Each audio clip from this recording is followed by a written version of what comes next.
Hey, everybody. I'm back with Dom and Chris. And as promised, we have Jane Asher, part 2. And the part 1 is up on my channel. It's up on Dom and Chris's channel as well. And there's a lot of information that these guys have dug into. And I'm going to sit back like everybody else who's watching and take a listen and ask a couple of questions here and there. But Dom and Chris, I'll hand it over to you and take it away. All right, then. There is a lot of information. And even this is just the sort of tip of the iceberg, it seems, that we've been talking. I mean, we've probably just had a 20-minute chat pre-recording about things that we're not even going to mention in here. And that could be a 2-hour podcast on its own. And you asked me a question at the beginning of the first podcast, why Jane Asher? Yeah. It was an interesting question, that. And Chris mentioned something right at the end of part 1 that I picked up on. And he said that it seemed to him that the Asher-Elliott bloodline looked like they were given a pivotal role in the control of the Beatles from the start. And I think that's what hooked me in, to be fair. Chris sort of hit the nail on the head. I usually do. Or hit me on the head. No, to be fair, Mike. It's interesting because Jane Asher is presented to us as just this pretty redheaded girl, and she dated Paul McCartney, and that's it. And they have that kind of that veneer, and very few people, in fact, I didn't do it either, decided to, well, let's take a look and see if there's anything behind that veneer. And that's what you guys did. Yeah. It is. I mean, Jane is probably the focal point. I reckon they've put her there to keep you away from everything else that went on. That's what it seems to me. You know, put the pretty girl at the front. She's the focal point, and it sort of attracts the attention of anybody else that might want to look into it. But she's obviously not the only one. There's obviously Dr. Richard and Margaret and Peter Asher as well, who also play huge parts behind the scenes and probably still do, Peter especially, up to more or less the present day. I mean, we're going to see he became president of Sony when the purchase of the Beatles material from Michael Jackson was happening. That doesn't seem like some sort of accident, that. No, it doesn't seem like an accident at all. Given what we did in the first sort of part 1, and how it sort of segued into a lot of your work as well. It would say to me that Peter is connected, and I guess we're going to go through that, right? Yes, right, yeah. So as with all these things, the initial idea, starting off, let's have a look at Jane Asher's Bloodlines, kicked into a whole heap of other things as well. There's a lot more moving parts that link this family back. And they flew under the radar for quite a long time as well. That's what I think, which smells even more of an operation because of that. I also want to say that a few people mentioned Annie Lennox in there, part of the bloodline of the Lennox dukedoms, and someone said, I knew she was a wrong un. I ain't saying all these people are bad people, by the way. I think some of these people have lived traumatic lives, lives that we wouldn't want to live anyway. And they're not necessarily all bad people. They're controlled, are these people, to do things that they wouldn't probably want to do if they had control of their own lives. I agree. I get that a lot too. People like to generalize and say all of these people are bad people and they're up to no good. But the truth of the matter is, yes, there are people that are up to no good, but many of these people were born and bred into the system, and this is the only life that they know. And so they operate within this circle, and that doesn't necessarily mean that they're bad people. It just, they're in that circle, and there are certain rules and expectations that they have to meet, whether voluntarily or involuntarily, I guess. But it's to generalize and say everybody is bad or everybody's up to no good or everybody's evil is not fair. And go on, sorry, Chris. No, I'm going to say it seems that they have there's a system, from what me and Dov looked into, they have a system that we don't understand really fully, of how they operate. Like you said, if they're born into it from a child, they've got no choice, have they?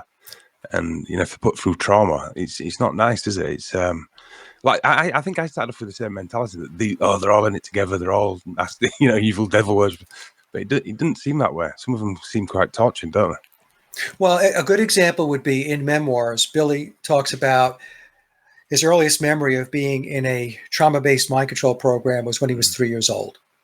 Yeah. So if you're entering into these programs at 3 years old, you don't have a lot of control over your life. In fact, you have no control over your life. And so they become a product of this handling, this grooming, this training. And they don't know any better. So, and I'm not making excuses for them, but people have to take a step back and they have to think in those terms. It's like somebody who is raised in a household that's very dysfunctional. Maybe it's where the father is abusive to the mother and to the kids. That's the environment that they are acclimated to. So they assimilate that in. And even though they may be scared and know that certain things are wrong, there are certain attributes of that environment, having been exposed to it for a long time, that then become part of who you are. Mm.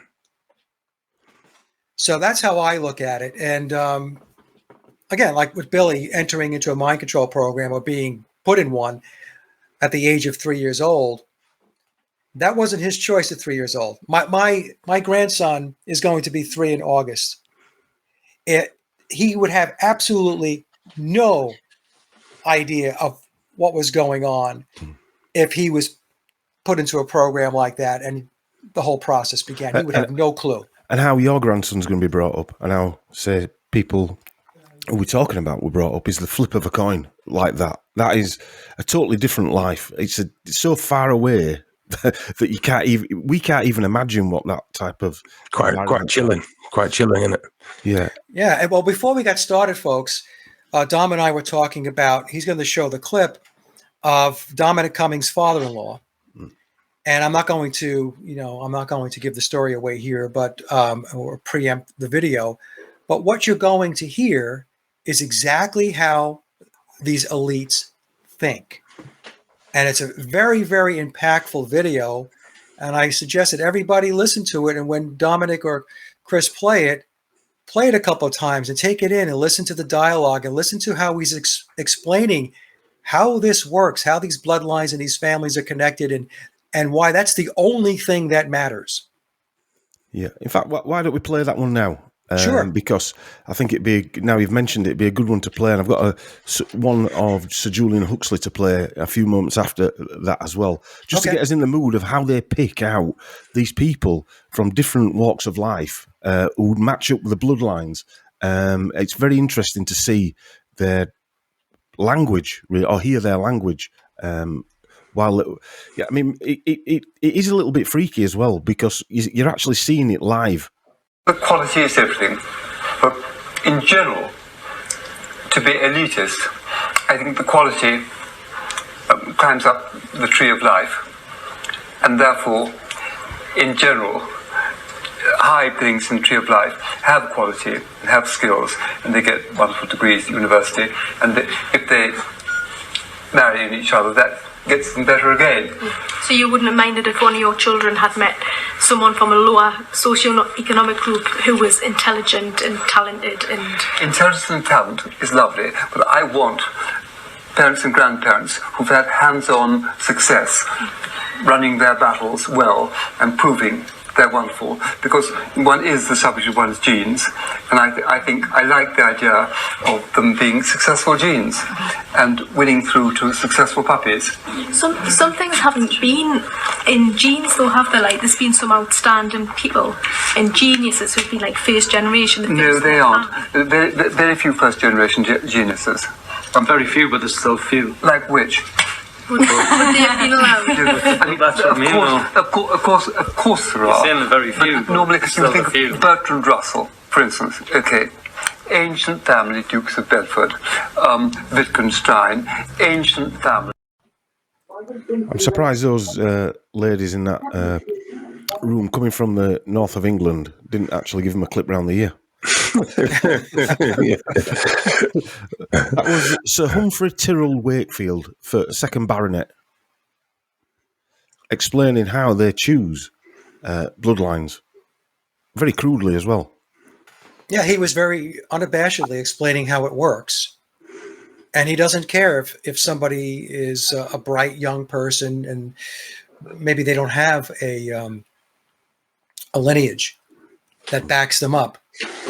They're not. What he's basically saying is they're not going to be given a shot. He doesn't care about that.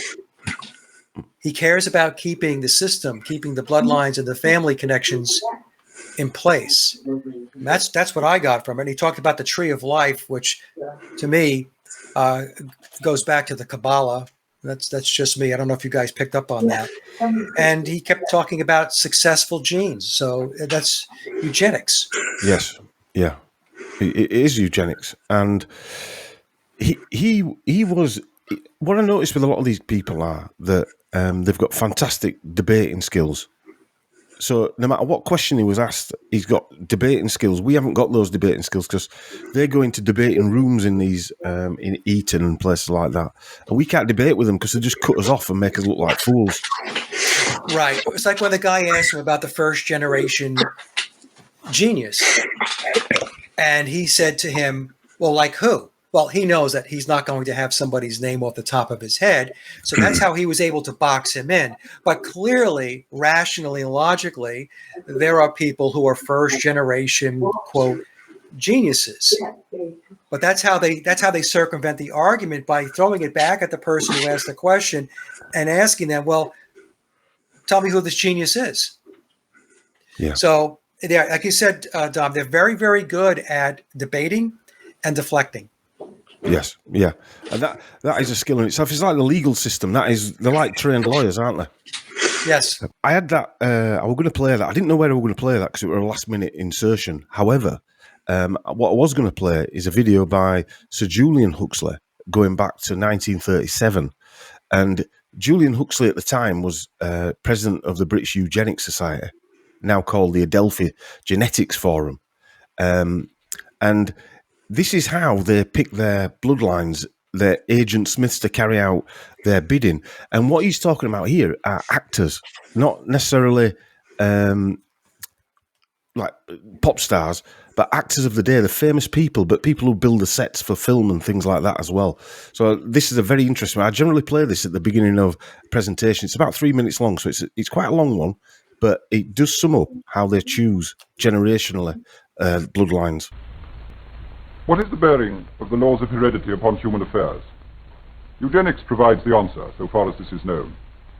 Eugenics seeks to apply the known laws of heredity so as to prevent the degeneration of the race and improve its inborn qualities.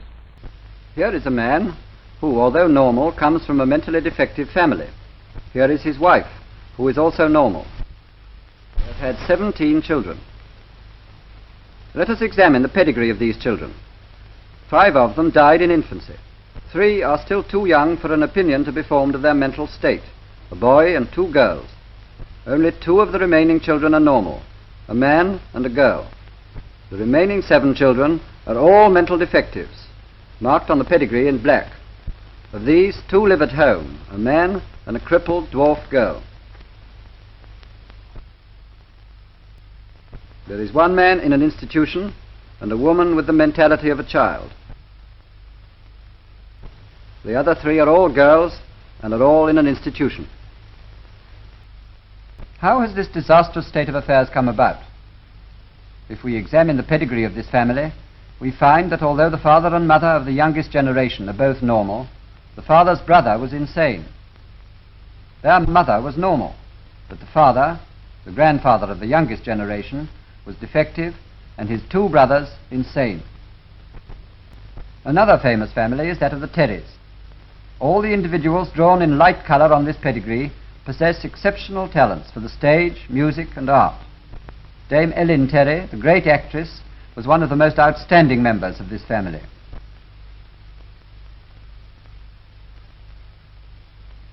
Here is her portrait as Lady Macbeth, which is now in the Tate Gallery. Beside it stands her daughter, Edith Craig, who is an actress and an expert in historical stage costume, and well known as a producer of stage plays and pageants. Her brother, Gordon Craig, is recognized both in England and abroad as a genius who has been a notable pioneer in modern stage design and lighting. His son, Edward Carrick, is a stage designer and artist.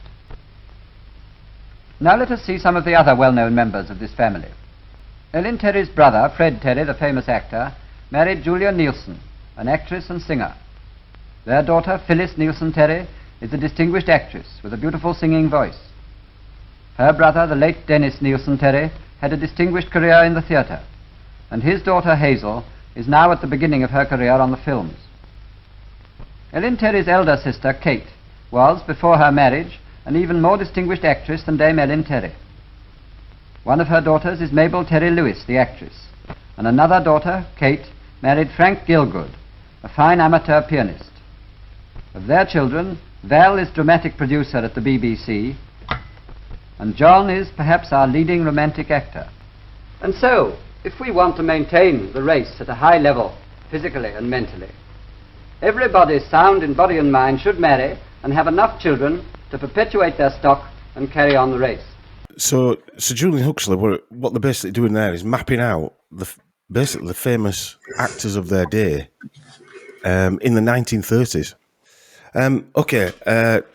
So it is interesting going back in time and seeing in 1937 they were mapping out who was acting and all their siblings, if you like, and husbands and their families, and it's very interesting, I find. But then again, I'm boring, I suppose. Well, no, he was laying out how they go about this. That's what he was doing. And but also what he was doing was he had this example of this one family that had, that had issues. Yes. Right? They had some problems with their children. And he was essentially using that and portraying that as that part of humanity outside of their inner circle, outside the pyramid. Yes. So he was painting everybody that way. That wasn't part of his inner circle, right? And then he goes on to point out, this particular family had this great singer, this great actress, and so on. But he never talks about the fact that there had to be people within these elitist families where there were mental health issues, or somebody was disabled. More so than most people, because Sir Julian Huxley and his brother, I think it was called Trevelyan, were in the same asylum in the early 1910s. They both had mental health issues. And I think Aldous did. Certainly his father did, and his grandfather. Yeah. Yeah. So he's the way he put that whole argument together. The average person would probably look at that and say, "Oh, well, okay," but a little bit of scrutiny, and you can actually unravel that entire argument. Because if I was sitting there, I would say, "So, excuse me, are you saying that there's nobody in elitist families that has a mental health issue or has some other physical challenge?" No? Are you saying no? Of course, you can't say no. He could say, "Well, name one." Like Dominic Cummings' father-in-law, but exactly, yeah. You know what I'm saying, yeah. Yeah, but they're going to find that because they're all inbred. So they're going to have problems. And not only are they all inbred, but they go out the way to be inbreed. And I know we're sort of getting off track there from the Ashers, but bear in mind that Jane Asher follows the same bloodline back to King Edward III as the Huxley family. Okay. So there is an intrinsic link to those people, and she became an actress as well. And so did a brother, Peter Asher, and a sister. So, and there is a video. I didn't bother putting that in. I've put the audio version in, but Jane Asher was interviewed, and she can't remember, and we'll come to that, how she became an actress, which is rather interesting considering Paul McCartney, or whoever it was, couldn't remember writing Yesterday from the same household. But Sir Julian Huxley also founded UNESCO and the World Wildlife Fund. Foundation or whatever it is with Sir Prince Philip. So but the thing is, Dom, he was explaining how the process works. Yes. In my mind, he was saying, well, you're great singers, you're actors and actresses and whoever, they come from this tree over here, these types of family trees, not that one over there. Yeah, not that one. No, not that one. It is interesting. That's what starts me off, things like that. I find it very interesting. But anyway, we'll move on from that part because otherwise it'll keep us on. It'll keep us all day. You sent me this over because last time we were speaking about the Hamilton family, and the Hamiltons, obviously the bloodline that the lady on your show, Stacey, went back to, and these stories were out there years at the time when he actually was said to have died, weren't they? You're not making it up. no. In fact, Paula's dead clues go back to 1966. I've got a couple of clips where it's talked about in some newspapers. They're very difficult to find, but I have a couple of them on my hard drive. This particular article was sent to me by a listener, and Stacey's work. In fact, I did part one, a follow-up to Stacey's first presentation yesterday. Brilliant. With Stacey. Yeah, we were on for 2.5 hours, and she's going to come back next Monday. We'll finish up, and she's got some very interesting information as well. I did tell her about your work, Dom and Chris, about the Ashers being related to Billy, and I guess we'll get to that in a moment. And she was pretty ecstatic about that. But this article was intriguing because, and you can see that, folks, that Dom has it highlighted. They're talking about the clues of Paul McCartney's death, and in that second paragraph, the replacement is one of two persons, either a William Campbell or a mysterious man named Hamilton. And in Stacey's work, she brought Billy's lineage back to the Douglas Hamiltons on his father's side and the Percys on his mother's side. And I think you're going to tell us about the Ashers and the Percys, right, Tom? I don't want to steal your thunder. Well, no, we went into that last time. It was just in between that you sent me this document. Last time we mentioned that she was related directly to the Percy family. Okay. Via, I think it was the Earls of Northumberland or something like that. Right. Anyway. And the Percy bloodline, there are Campbells. Yes. So this article was very, very interesting because this is the first one I've ever seen where it talks about the last name Hamilton. And I sent this to Stacey as well, and she loved it. But the clues are out there. That's the point. But back in the day when somebody read this, nobody knew Hamilton. No. Didn't mean anything to anybody. First of all, it didn't mean anything to most people because they didn't believe that Paul McCartney was replaced. That's number one. And even if you thought that and you were kind of looking into it, the name Hamilton probably didn't mean anything. I found another picture, an interesting picture here, lookalikes. We mentioned the one bit with the Beatles haircut on the left-hand side, if you're looking at that. And this other one here on the right-hand side looks even more like him. And this was part of the Sinclair family, who we were talking about last time. And but he's certainly got a look of a Paul, one of the Pauls, anyway. Yeah, the nose. Yeah, and the eyelids as well. Yeah. But yeah, anyway, I think that's John DeVere. Anyway, Bertrand Russell, interesting character. We'll move on. So Bertrand Russell, in this research, the Elliot family are also related to, they're actually cousins. Margaret Asher was a cousin of Bertrand Russell. What a shock. Yes, so Bertrand and Margaret are direct cousins. They share a common ancestor in Henry Augustus Dillon-Lee, a.k.a. the 13th Viscount Dillon of Costello-Gallin. He was Russell's great-grandfather and Margaret's great-great-grandfather.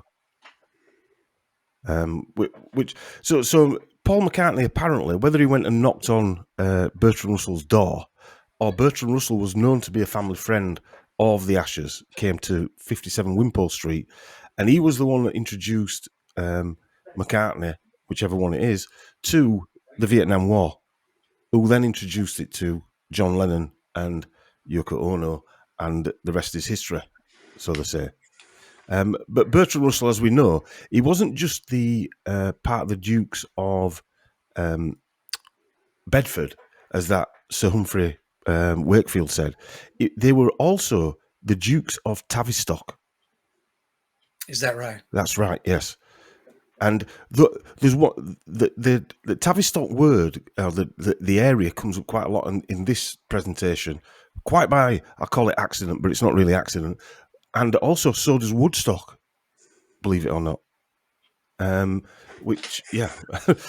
And also, Bertrand Russell's son died at the Central Middlesex Hospital where Dr. Asher worked. Now, it was after Dr. Asher. You're talking in the 80s, I think it was, that he died. But it was at the same hospital that Asher did all his research.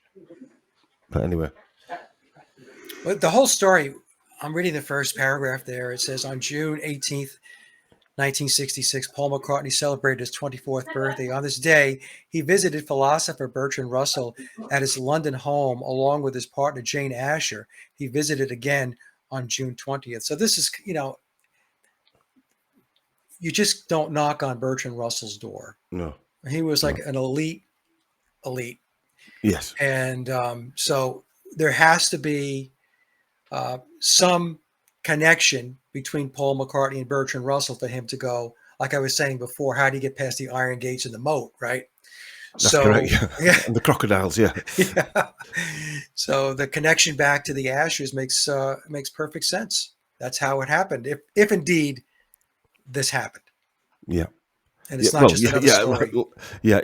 But the facts are that all these people coming together that are all related, like Chris said at the beginning, we talked about at the beginning, seem to be to put in place this control of the Beatles, who probably more so than a cultural revolution type, setting off a cultural revolution, they were probably the first band to be weaponized.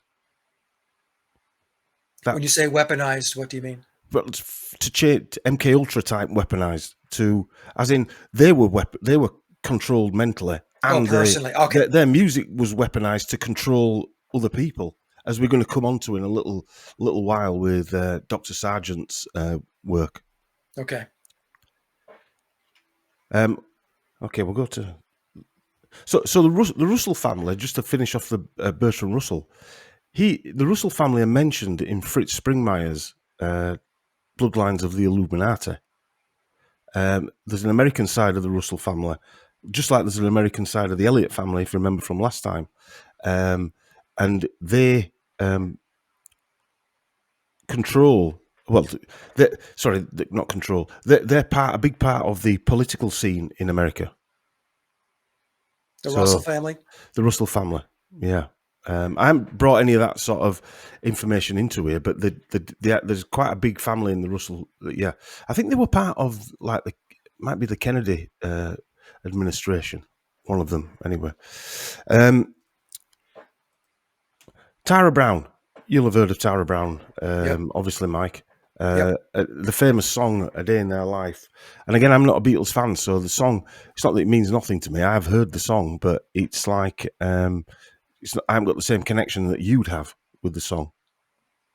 Well, people conflate Tara Brown and his car crash with Paul McCartney and his alleged car crash, which I don't believe Paul McCartney died in a car crash, but that's my personal opinion. So he was very much tied into the Beatles mythos, Tara Brown was. And a line in the song "A Day in a Life," John sings, he blew his mind out in a car. Right. He didn't notice that the lights had changed. So he's an interesting character. To be honest with you, I haven't spent a lot of time looking into him. I knew of the stories around him and the Beatles and Paul McCartney and the whole Paul is dead thing, but it just didn't resonate with me, so I didn't dig deep into Tara Brown. Well, it might surprise you, Mike, but he was the younger son of the 4th Baron Oranmore and Brown. So he's I know you know he is, but he's I was being sarcastic then. He was also known as Lord Oranmore. So he's part of the Guinness family, obviously, as well, as you know. Yeah. But his mother was part of. Her mother was called Marie Clothild Russell, so it's part of the Russell family as well. Okay. All Okay. right. No, I'm sure. I mean, I was sure that he had family connections, bloodlines, and all that stuff. My point, what I was saying was, I viewed him as almost like a distraction in the story. That's how I kind of viewed it. I could be wrong, but that's how I looked at it. Well, the odds of him being a cousin of Jane Asher's would be pretty low on the radar, and he is actually a cousin of Jane Asher as well. Yeah. Or a cousin of the Elliot family, anyway. And they shared a common ancestor. That's their sort of charts together. So Tara Brown and Jane Asher, who I would have thought would be similar sort of. No, he would be a bit older than her. But they shared these two, John William Ponsonby, the 4th Earl of Bessborough, and Lady Marie Fane, and John Fane, the 10th Earl of Westmoreland, as well. So the great grandparents, they share, and there's some other ones as well. And as you can see, there are the Cumberland and Westmoreland Freemasons, and I would say that is like the Elliot Lodge and of what we were talking about before. They actually have their own Freemasonry as well, and a lot of them. William Ponsonby, the 2nd Earl of Bessborough, was the 2nd Grand Warden of the Grand Lodge of Ireland in 1731. And what makes this interesting is there are people out there that are listening to this right now, I know, that are going to say, well, we could take everybody back to common ancestry. We can take them back to the primordial soup, right? And that's if you believe that's how evolution took place. I personally do not, but be that as it may.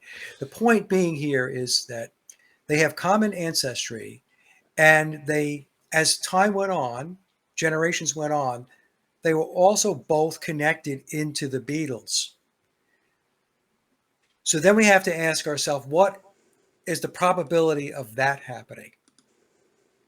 That's just a question I'm throwing out there. Yeah. So from my perspective, my thinking is that it's because it's all in the family, and it's very tightly knit, and it's kept so that they do take on roles in future generations towards some objective, or some goal, some agenda. Yeah. And certain people in those bloodlines are picked to play those parts. So so I just want to throw that in there, because when I did the interview with Mark in particular, I had the people coming on and saying, oh, everybody goes back to a common ancestry and all this stuff, and they were completely missing the point. Yes. Completely missing the point. And so, but I'm not going to get into... It's a very similar point, that, though, Mike. It's good you mentioned that. It's a very similar point to Dave McGowan's work when he mentioned about the military. Everyone said, oh, at that time, everyone was in the military. But they weren't all career military. Being involved in World War II because you were a conscript is a different, or Vietnam, is different to being a career military colonel or general or an intelligence asset. Yeah, exactly. Yes.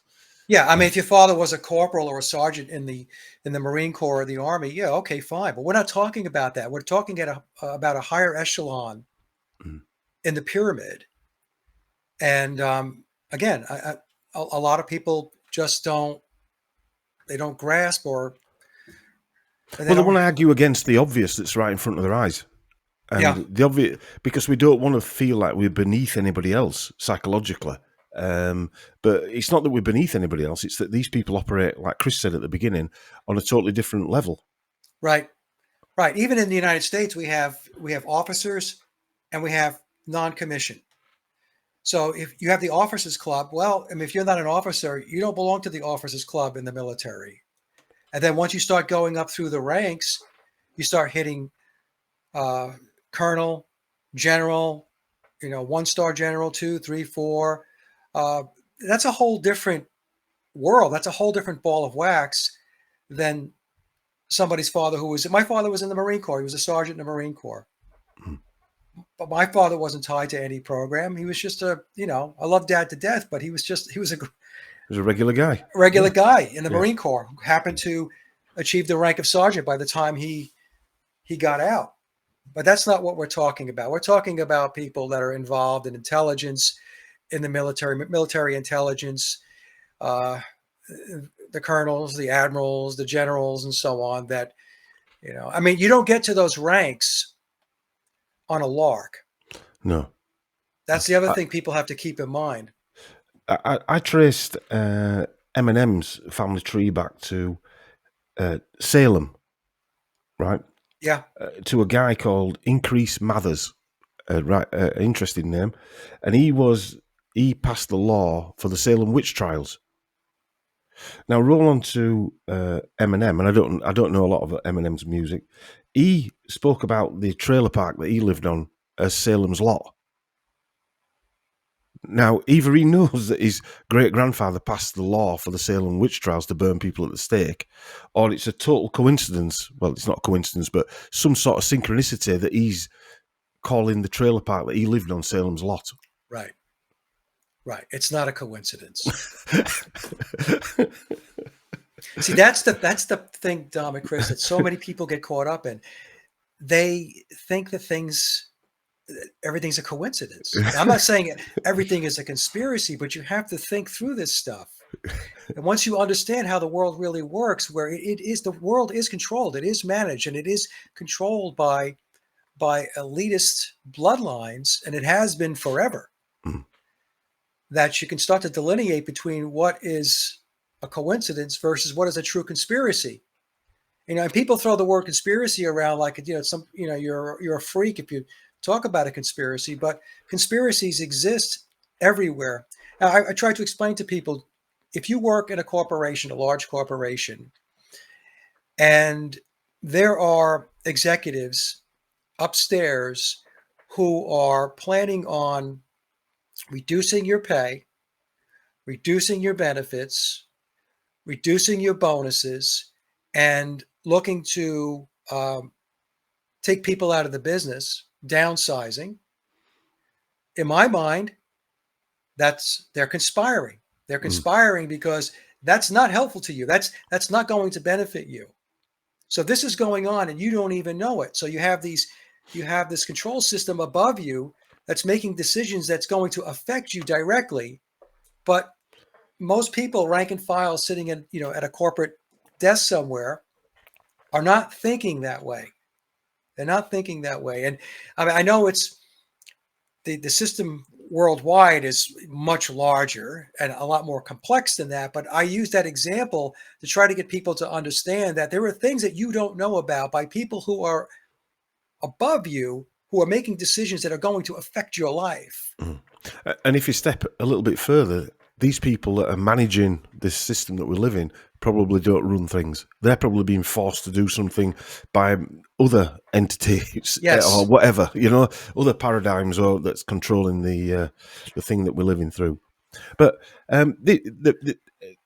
this can be seen because this guy here, for instance, the 4th Earl of Bessborough, was Jane's 3rd great-grandfather and Tara Brown's great-grandfather. And he was the Grand Lodge of Ireland. He was part of the, I forget what position, Senior Grand Warden of the Grand Lodge of Ireland. So it's been passed down through generations for these people to run these operations, or whatever you want to call it. And, yes. This is evidence. I mean, and people get mixed up with opinion and evidence, conjecture and reality. This is evidence. We're not making this up that they're related to these people. We can come up with our own theories as to why, but the two then marry up, don't they? That's what I'm trying to say. They do, and the world is run like one giant corporation. Yes. Yeah. So we mentioned the Fanes of Westmoreland, the 10th Earl of Westmoreland and Sarah Ann Child were grandfathers of Jane and George Orwell, Jane Asher and George Orwell. So, okay. I mean, these things make it England. If you add into the mix, Sir Julian and Aldous Huxley share the same bloodline. I'm sure a lot of people share the same bloodline, but they're not running the show, if you like, or managing the show like these people are, that are chosen to write important books or have their books published. and pushed out there into the mainstream. That's right. They're there for a reason, aren't they? It goes back to the video you showed where Huxley was showing, well, this is how it works. You have good genes, and the people or the offspring and future generations, they're going to be groomed to be something important. Maybe it could be a politician, it could be an entertainer, it could be a celebrity, it could be a musician, it could be an artist, but it's going to be somebody that is part of the family that to ensure that the agenda stays in place. And Huxley taught Orwell for a short time at Eton. It does make you wonder, did they actually know that they're actual some distant relative, you know? I'm sure a lot of those at Eton and Oxford and where have you. But yeah, Aldous Huxley taught Orwell. All of these characters, because that's what they seem like, characters. One of their great-grandfathers was a guy called King Fulk V, F-U-L-K, King of Jerusalem. It was buried in the Church of the Holy Church in Jerusalem in a monument cut out of stone and laid to rest there. I think he fell off his horse or something like that. And it dates back to the 4th century. Anyway, this tomb has got a black Maltese cross on it. So this is where it goes back to. But King Fulk V of Jerusalem's bloodline emanates from the House of Anjou, a bloodline that allegedly stemmed from Satan himself via his daughter. So now I know this could be mythology, but there is these people. It doesn't have to be real for these people to believe it either, does it? If that's part of their occult mechanism. Yes, that's true. I mean, it's not my big strong point that, but it's more your world that, Mike. Well, it's their belief system. It's their philosophy. It's their ideology. It's their spirituality. So we have to understand that they have a completely different upbringing and educational system than we have. And if their family blood goes back to certain mythologies, then they embrace those mythologies. Whether something actually happened or not is irrelevant. It's an understanding of who they are from a bloodline and family perspective. So, I mean, that's how I look at it with regard to how they embrace their families. Well, this satanic bloodline ran Britain for centuries. The Plantagenet bloodline, the House of Anjou. It was Melusine was the daughter of Satan, known as the Demon Countess of Anjou. Yeah, it reminds me of the dark side in Star Wars. Yeah, I mean, they could very well believe this stuff too, Dom. I mean, they could actually believe it. It's difficult to tell. It really is. I've always said that mythology has always been presented to the profane as just storytelling, and I have said for the longest time that mythology has so much truth to it, but it's just disguised, if you will, in the mythology or in the story. But if you dig deeper, you'll see there are hidden messages, hidden clues. There are things going on behind the scenes from the perspective of these families that they believe, that they embrace, that is part of who they are. So I don't know if I'm making sense here. No, yeah, right. But to the average person, when you talk about like Horus, or you talk about Zeus, or you talk about, just pick a mythological character like Pan as an example. Now we can argue, did Pan really exist? Well, whether Pan existed or not, many of the elites subscribe to the the mythology of Pan and subscribe to what Pan represents. Pan represents just doing whatever it is that you want to do. If it feels good, do it. That's why we have the words pandemic, pandemonium. So as an example, Aleister Crowley was in the cult of Pan. Billy is in the cult of Pan. So I guess that's the best way to kind of explain it, is that we have these mythological characters, these mythological stories, but they are in essence a cult, and that cult is defined in a certain way, like what Pan is all about or what Dionysus is all about. And you would say that cult is running whatever's happening in the world today. They've taken control over wherever centuries, because the destruction and how they run the world is, and it's getting to a point where you can see the collapse of the British Empire. We'll call it an empire, or the Western way of life, isn't it? Yes. Yep. Which probably comes back to that ticker tape parade that you talk about with the Beatles. Probably it might be then where it ends. But I'm just going to change tact a little bit and talk about not necessarily Aldous Huxley, but some interesting thing that Aldous Huxley talked about, and then we'll get into Wimpole Street and Dr. William Sargent a little bit more.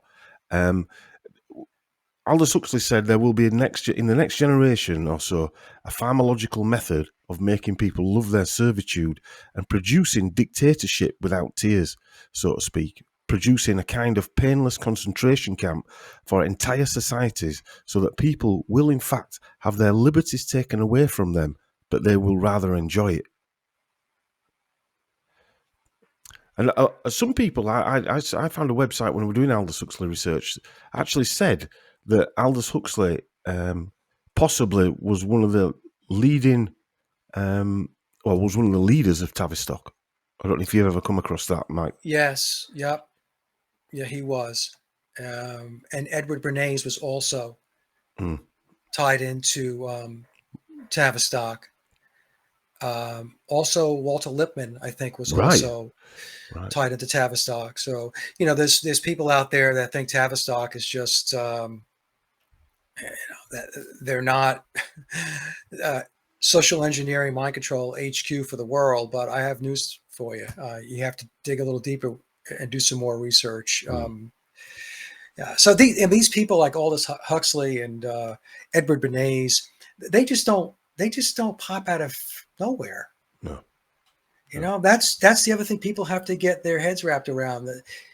They just don't appear and start talking or writing books or whatnot, and making public appearances and writing white papers, and then people just stop and listen. No, I mean, the reason why they're doing what they're doing is because they have been selected to do that. That's their job.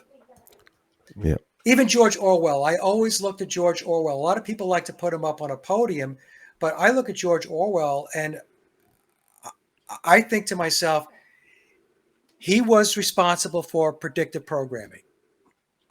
Yeah.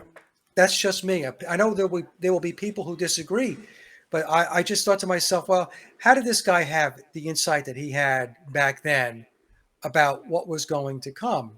And that's because they plan decades and decades and decades ahead. I'm not even sure he existed, Mike, to be honest. Good point, Chris. Yeah. There's only 3 photographs and no video footage of him. Yeah. And he's booked in every school in England. So you do have to ask questions about that. Yeah. I was thinking the other day that maybe the 1984 is so terrible, so we can look at it and think, things aren't that bad. It's all right. Yeah, it's not a bad point, that. And we did 6 hours presentations on George Orwell, and he was definitely part of the intelligence network. There's no doubt about that. He helped set up, and some of the Huxley family helped set up some of the intelligence network. His wife was working for the propaganda arm of the British government. His first wife, Eileen O'Shaughnessy, she was a psychologist as well, into child psychology. A lot of these people seem to marry psychologists. Aldous Huxley's second wife was a psychologist as well. Yeah. So I'm gonna. Why I want to play this is because it's a video of him talking about basically remote mind control, insertion of possessions while you're asleep, because William Sargent was doing the same thing, and it'll link nicely into the Beatles as well. In your Brave New World Revisited, which was published about 2 years ago, you did claim that much of what you forecast had come true. I mean, for example, the use of drugs and this instance of people having their thoughts directed while they're asleep through music being played or messages being played through their pillows and so on. I mean, in which societies do you think that most of what you forecast has mostly come true? I mean, is it in America, Britain, Russia, China? Well, it seems to me this is not so much, you can't say that it's a question of national peculiarities or even entirely of political peculiarities. I mean, I think when the technological and applied scientific means are developed, they just tend to be used. I mean, I think one can say that the whole history of recent times in relation to science and technology shows that if you plant the seed of applied science or technology, it proceeds to grow, and it grows according to the laws of its own being. And the laws of its being are not necessarily the same as the laws of our being. I mean, hence this sense which so many people have, and which I think one sees in so many societies, this sense that man is being subjected to his own inventions, that he is now the victim of his own technology and the victim of his own applied science instead of being in control of it. How could he be in control of it? Well, this is the problem. I mean, I think this is perhaps one of the major problems of our time. How do we make use of this thing? I mean, after all, this was stated in the Gospel. Man, the Sabbath was made for man and not man for the Sabbath. And in the same way, technology was made for man and not man for technology. But unfortunately, the development of recent social and scientific history has created a world in which man seems to be made for technology rather than the other way round. There you go. And the reason I played that, I had to play just the audio there, and I'll just put some images over it because it was the BBC wanted a copyright off it, but the audio they seem to be okay with for some reason. But anyway, there you go. You can't even play the videos now, Mike. You know, they want to lock the videos away. If you noticed as well, Mike, he speaks. He's got a very similar accent to me and Dom. Yeah.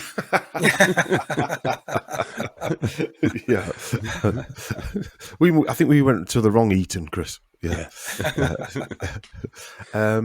But anyway, so the reason I wanted to play that is for this. On the 10th of September in 1957, there's that date again. Dr. Ewan Cameron was in England, and he they arranged the meeting, a symposium with Dr. William Sargent, or Dr. William Sargent arranged it, at number 1 Wimpole Street at the Royal Society of Medicine, which is just a few doors down from where Dr. Richard Asher would have been. I find it difficult to believe that he wouldn't have actually been there, because he was in or around, he was helping write the Mental Health Act around that time. We mentioned it last time in part 1. And he was trained at the same hospitals where Dr. Sargent was. He was doing exactly the same work with his respectable hypnosis, etc. In fact, Dr. Sargent, it's noted that Dr. Sargent actually trained Ewan Cameron. And Ewan Cameron was one evil dude. That's been polite, Mike, I think. Yeah. It was said that in books that I've read that Sargent was ordered or whatever, recruited to run the British or set up the British arm of MK Ultra, which as I guess was for Tavistock. And he worked as well with Frank Olson, believe it or not. So Frank Olson was seconded over here for a couple of years, and he worked on and off with William Sargent. Is that the same Frank Olson that was involved in the LSD? Yes. And he magically or mysteriously was thrown off the balcony of a building. Yeah. Well, Sargent is actually linked with Olsen's apparent suicide. Okay. Okay. But yeah. I just want to make sure I had the right Frank Olsen. It's definitely the right Frank Olsen, yeah. Okay. But so this symposium was held a few doors down again. We're talking of Wimpole Street here again, around the same time, and another coincidence. A lot of the characters playing out here, I mentioned last time in the first part, it looks like we're seeing the British arm of MK Ultra. I think we are actually seeing the British arm of MK Ultra. Yeah, psychiatry was very, very important to these guys. Going back to the turn of the century in the early 1900s, we see it everywhere. You know, at one time, you guys know this, the field of psychiatry was considered to be quackery. And nobody took it seriously. So they had to work very hard in order to get it to a level where it was accepted from a mainstream perspective. But you know, we had Freud was the poster child for Tavistock, and his daughter also. Freud's daughter was involved with Tavistock. And obviously, Bernays was married into the Freud family. Yes, that's right. That's right. Yeah. And we have John Rawlings Rees from Tavistock. I mean, you have all of these people that are heavily into this psychiatric stuff. And there's a reason for that. And they also were very keen on getting the pharmaceuticals. I would hazard a guess you've got the Rockefellers mixed into it somewhere as well. Oh, there, yeah. Because, well, the Rockefellers were writing checks to Tavistock. Yeah. I was having that conversation today, actually. Isn't it funny? No matter how crazy the world gets, and then you end up going to see a psychiatrist, and then he convinces you that it's not the world, it's you that's the problem. Right. You take this barrel of drugs, you'll be fine. Right. You'll get used to the world, then you'll be all right. The world won't seem quite as crazy.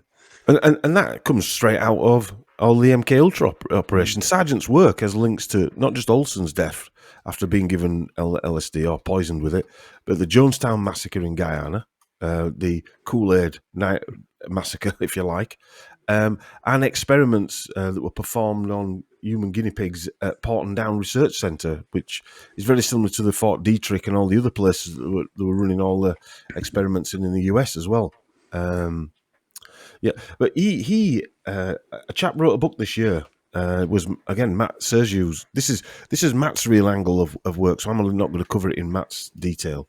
But this lady is a sort of semi-famous actress in the UK, and she was one of Sargent's victims, if you like. She was sent to these two hospitals here and ended up in the hospital for children and women aged 14. She's Celia Imrie, aka Celia Diana Saville Imrie. We'll come on to that in a minute. CBE. Film roles include she was in Bridget Jones as one of the famous films. She's the great-great-granddaughter of Sir John Ralph Blois, 8th Baronet, who is a direct ancestor of Sir George de Vere, which means she's a relative of Jane Asher, a distant cousin of Jane Asher. Celia is also an ancestor of William Russell, Lord Russell, who was the Member of Parliament for Tavistock. And you can't make if you wanted to write a script, Mike, you couldn't write this with all this information if you wanted to. So she's related to the Reverend John Lumley Saville, 7th Earl of Scarborough. Now, Jimmy Saville is rumoured. I've often thought round where we live there was a Lord Saville, and Lord Saville owned all the land, a lot of the land in Yorkshire, and this is the family Lumley Saville.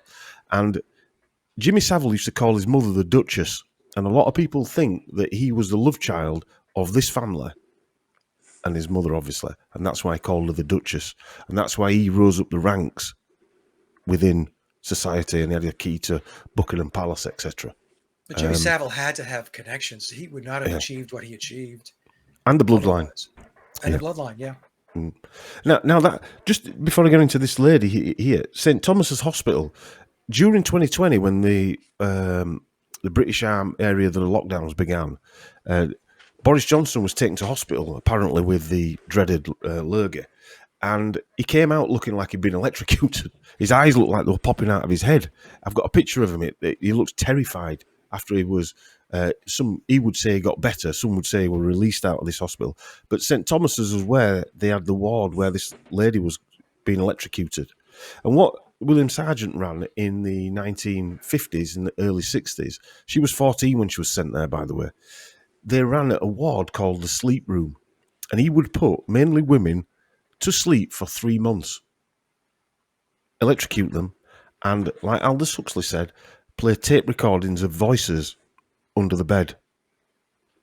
Wow, this was Ewan Cameron did the exact same thing. Yes. Yeah. And she's living proof of that. She's given articles about being tortured in this torture room. And there's a book that was written called The Sleep Room, which I'd say to anybody to buy and have a read of, and it's a mainstream book as well. This guy's not really into the stuff that we're into. He don't link the two together, if you like. But yeah, he was running MI5, the British arm of the MK Ultra, and he just happens to be on Wimpole Street running the symposium, and at the same hospitals where Dr. Richard Asher was trained. Yeah, that's a coincidence, Dom. Yeah.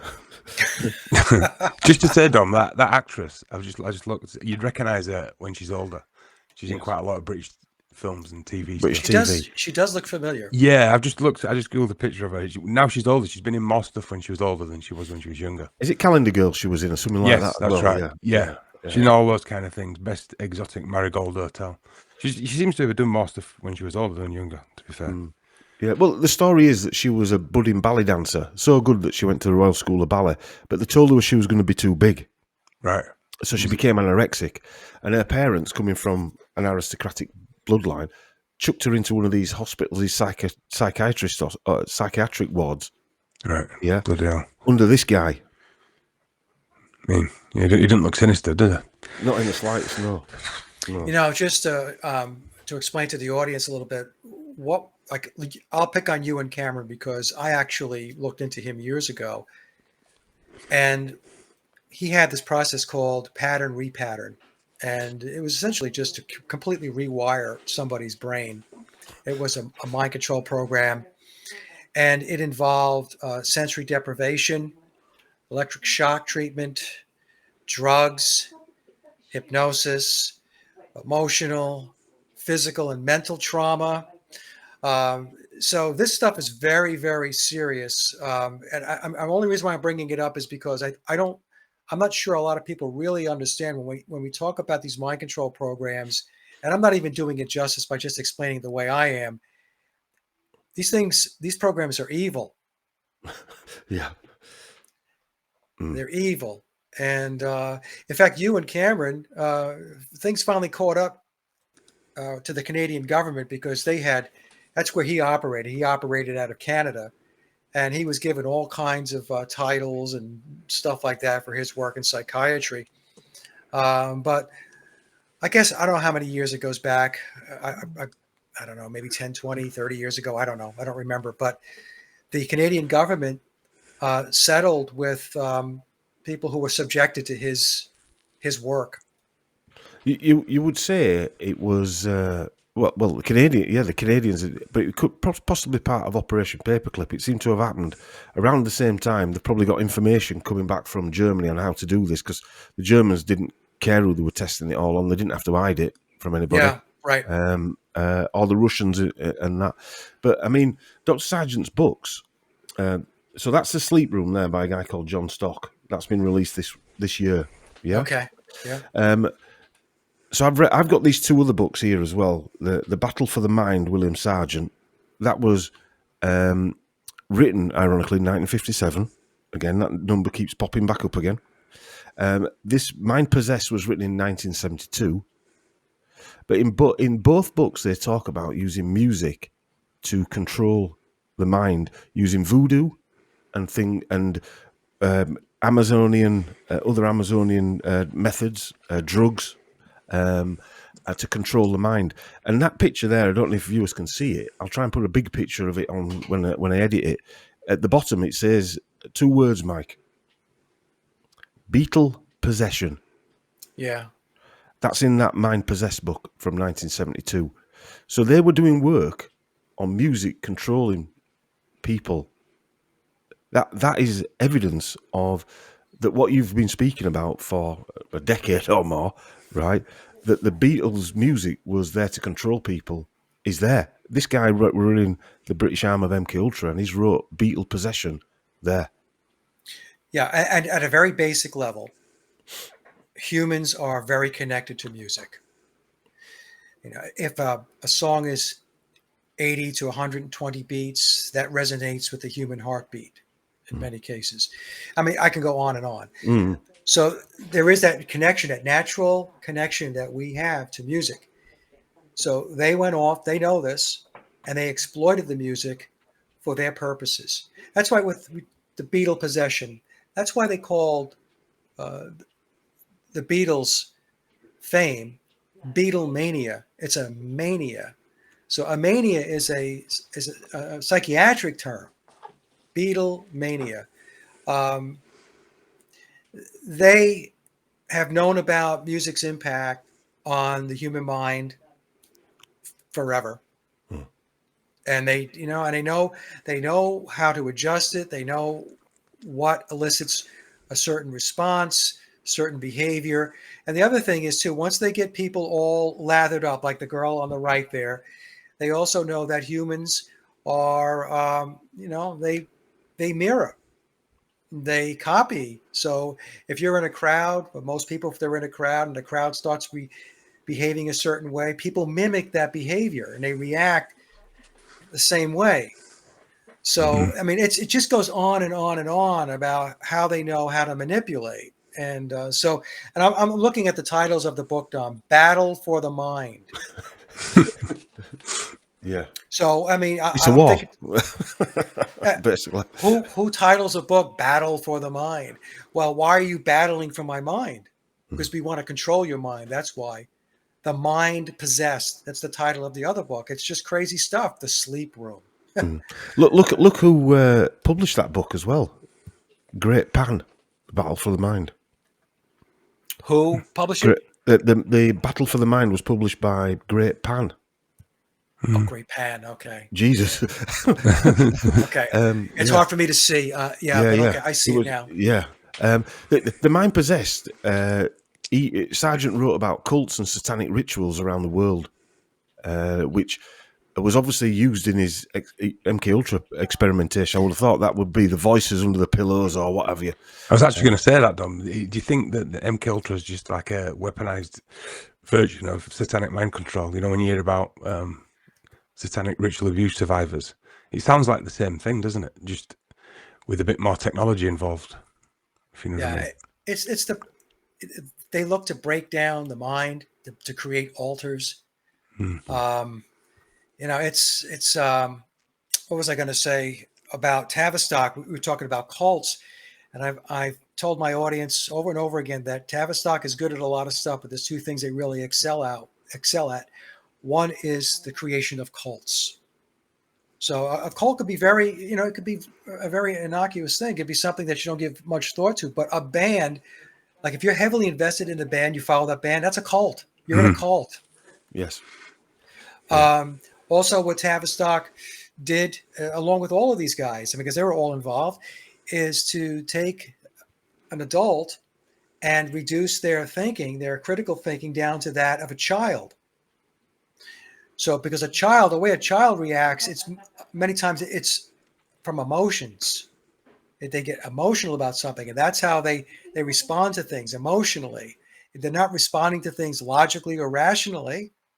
It's from an emotional perspective. And that's what we see taking place everywhere in the world, because everything is a cult. They've got people in these buckets, and each one of those buckets has, they have buttons that they push so that the people who are categorized and put in those buckets, they know how they're going to react and behave to whatever triggers they present to them.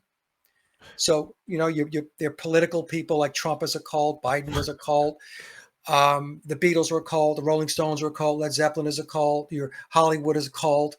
There are all these cults, but people don't see it as a cult because they've they portray cults as some really weird, oddball, strange sect of people that are tucked away somewhere in the woods, and they all live in a log cabin somewhere.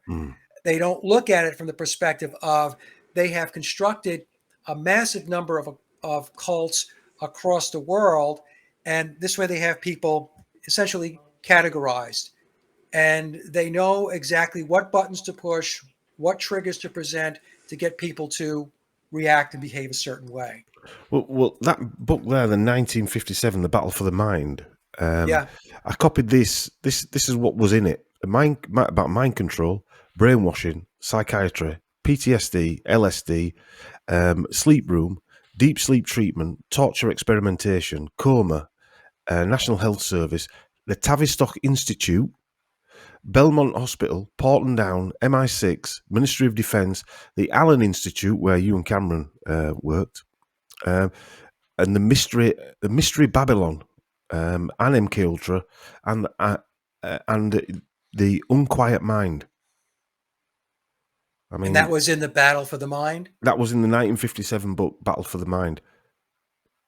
So what were they explaining? They were explaining the process? Yes.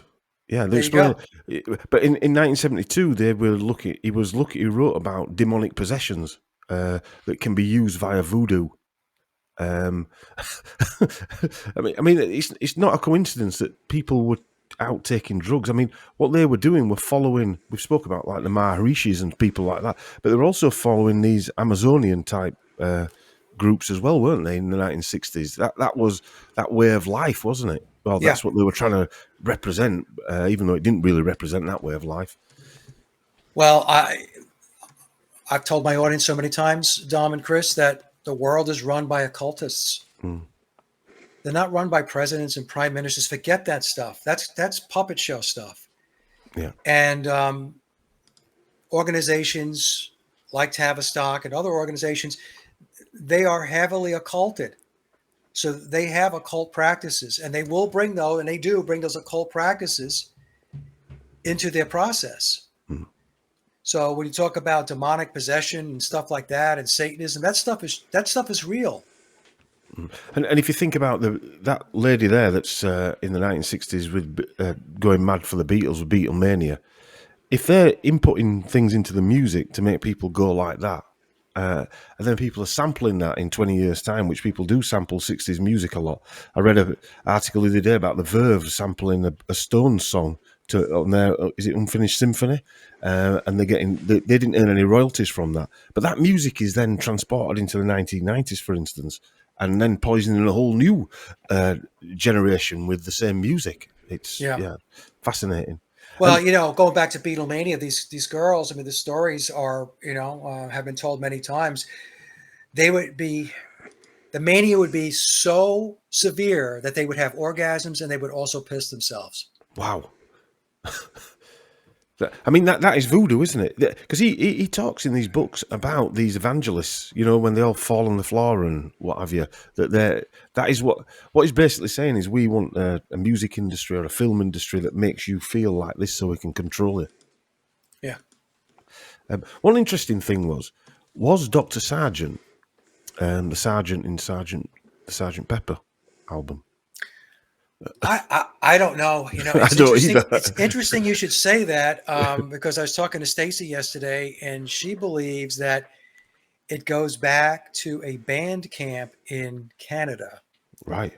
And there was a guy by the name of Pepper that was involved in that band camp. And Stacy was telling me, and I don't want to give Stacy's deal away here because I'm not done, but she was saying that she believed that band camp in Canada was used as a resource for grooming. So these young kids would go to band camp.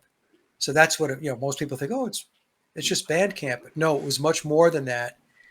And one of the people that was involved in it was a guy with the last name of Pepper. And so, like I said, I don't want to give Stacy's deal away, but my point being is that who is Sergeant Pepper? Some people believe that it was Aleister Crowley, and I think because it goes back to the Devil's Pepper. You have the chart here, and Rosemary's Baby. I don't know. So it's still something that is an enigma It's and an interesting, isn't it? unsolved question. Yeah, it's interesting. Yeah. Yeah. But Jane Asher also speaks of her family. People in her family, a cousin, was mentally ill, and so in a 2002 interview. But that can't be. They don't have mentally ill people in there. They're all fitting well. The chosen ones, yeah.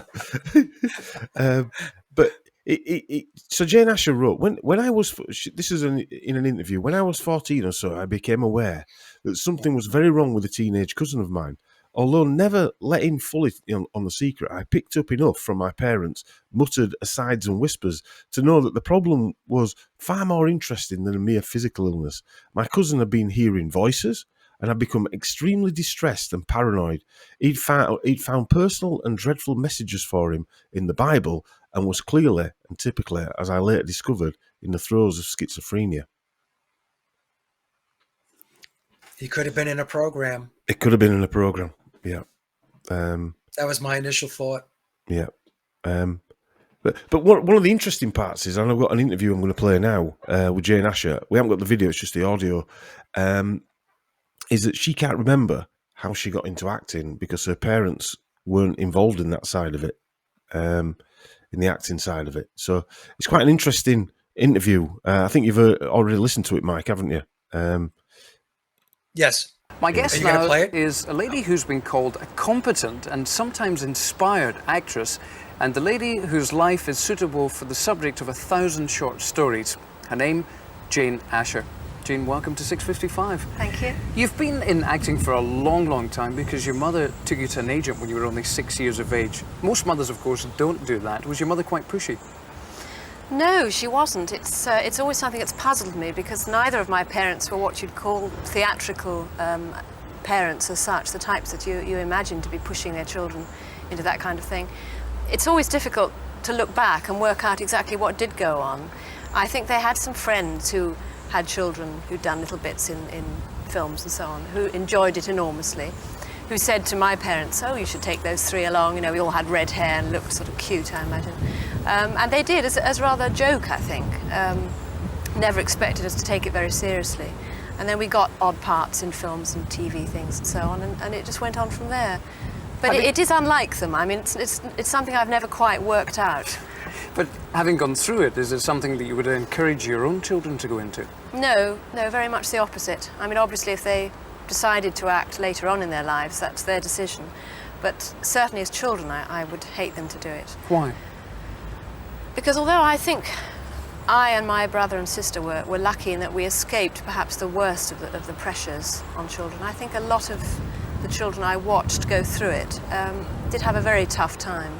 The worst thing, I think, is to fail at such a young age. You used to see thousands of children queuing up at auditions and so on, and most of them, of course, would fail, and it's a rather hard lesson to learn so young, I think. The spotlight was always on you throughout the 60s. Having been in show business since 6 years of age, did it help you then to cope with that sort of thing? Possibly, although I think and it's very difficult if you're sort of 15, 16, and a press photographer says, you know, oh, hitch your skirt up a bit, cross your legs, Jane, you know, lean over. It takes a long time to learn to say no. I don't want to do that. And the pressures are enormous. Long time to say no, 6-year-old. Yeah. That didn't sound right enjoyable. That didn't sound like someone who thought, oh, I love the fact that we're an actress. Ironically, we find that 3 kids did become actresses and actors. Yeah, it's interesting, though, that her take was that she wouldn't subject her own children to the process. But she said that they did become... Yes, yeah, we'll find that out later on. Yeah, some of them, okay. they did get involved in sort of like TV and what have you. Okay, but it's interesting that her take was she didn't want them to engage in a process that she had gone through. That's what I was getting from it. Yeah, I took that from it as well. I thought it was that she didn't want to go. She didn't want her children to go through. I mean, just to hint on that, hitch your skirt up and I'm 6-year-old or 9-year-old, and I've got to say no. I mean, that process there. I mean, what sort of photographer would tell a small child to? It reminds me of the Lewis Carroll thing, which we'll probably talk about in a bit. Where he was taking pictures of children. Again, we come back to that. What have they actually had to go through to live that type of life, to be chosen? It doesn't sound right nice and enjoyable. No, it's wrong on so many levels. I found this interesting as well. That there's and again, I'm not an expert on this angle, but there's a tribe of Asher. According to the Hebrew Bible, the tribe of Asher was one of the 12 tribes of Israel, descended from Asher, the 8th son of Jacob. It is one of the lost tribes. So that in the interesting part. The interesting part is that Jane Asher is known as the Queen of Cakes in Britain. So she, after her acting career, she became a TV sort of celebrity chef, a cook, but she was known as the Queen of Cakes. And the tribe of Asher from Genesis says Asher food will be rich and he shall yield royal delicacies.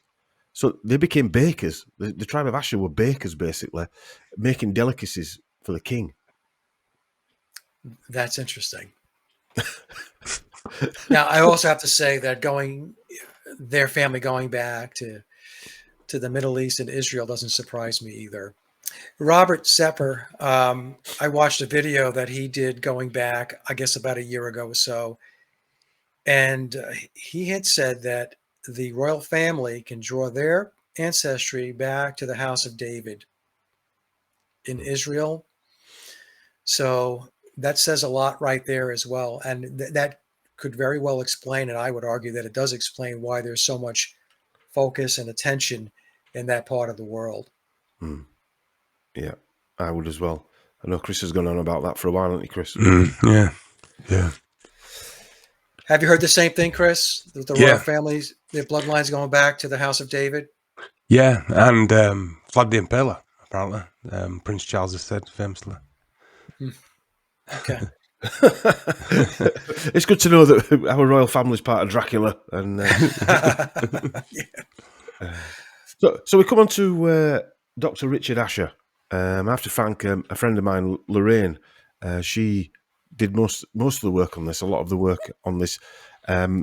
Sometimes you do need a bit of a hand, don't you, Mike? And yes, different eyes looking at different bits of information. But she managed to work him all the way back to Frankfurt in Germany, of all places. Frankfurt is a hotbed. Yeah. Part of the Holy Roman Empire, which I'm sure doesn't mean much, but there you go. I'm being sarcastic again. So it's the German state of Hesse or Hessen in Germany. Its capital is Wiesbaden, which is the largest urban area. The largest urban area is Frankfurt, and it's also the country's financial centre. Well, the Rothschilds come from Frankfurt as well. Yes. Yep.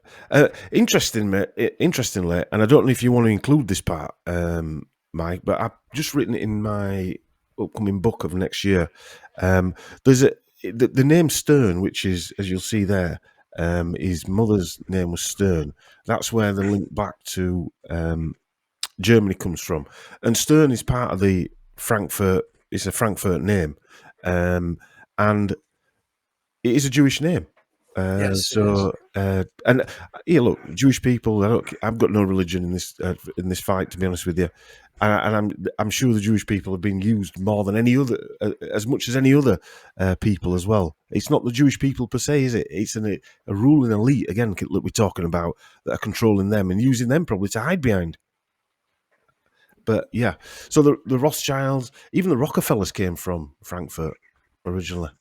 There's an area called Rockenfeld. Ironically, that I didn't know. Yeah, a couple of interesting books that I've got here. One of them called Americans of Jewish Descent, and it's more of a dossier written by Malcolm H. Stern.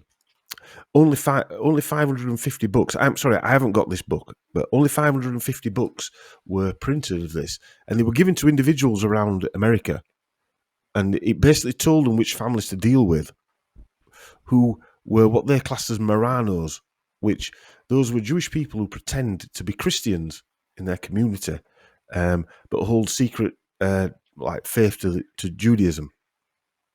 And Stephen Birmingham, who's an author, and I've got these books, The Grandees, America's Shepardic Elite, and he says, who would expect to find the Rockefellers in that book? Yeah, so these people are Jewish people that are writing these books as well. The rabbis, they're not. I'm not quoting work from someone who doesn't like Jewish people. These are people who are they're from their world. There's a fantastic work. I found this work. It's called the Jews of Frankfurt DNA Project. All Jewish professors, and they've traced names back to Frankfurt: Bacharach, Dreyfus, Epstein, Goldsmith, Guggenheim, Oppenheimer, Schwab, Shapiro, Wertenmeyer, Rothschild, and many more. And they also include Stern in that as well. Yeah. So, and we have the Frankfurt School. Yes. And the Frankfurt School was comprised of Jewish intelligentsia. They were Marxists. So, like I said, Germany and Frankfurt is a hotbed. And also, the Beatles did all that playing in Hamburg before they, the switch was thrown. And Hamburg is only a 6-hour drive from Frankfurt. And Hamburg is considered to be a major media hub in Germany. So that's why the Beatles were there. And I don't think it's any coincidence that its proximity to the Frankfurt School and everything else that went on in Frankfurt. No. Ironically, Dr. Richard Asher's younger brother, Thomas George Horsey Asher, married Margaret Elliott's sister. So the family were intermarried, if you like, with so Jane Asher's cousins were double cousins, like a bit like the Bernays family with the Freuds, and he died young as well. He was possibly a schoolmaster at possibly Harrow School because all his children went there. And he died on the 6th of December, 1966, did Thomas, about 2.5 years before Richard Asher was found dead in his basement. I found no cause. We couldn't find any cause of death for Thomas Asher. It seemed like a sudden thing.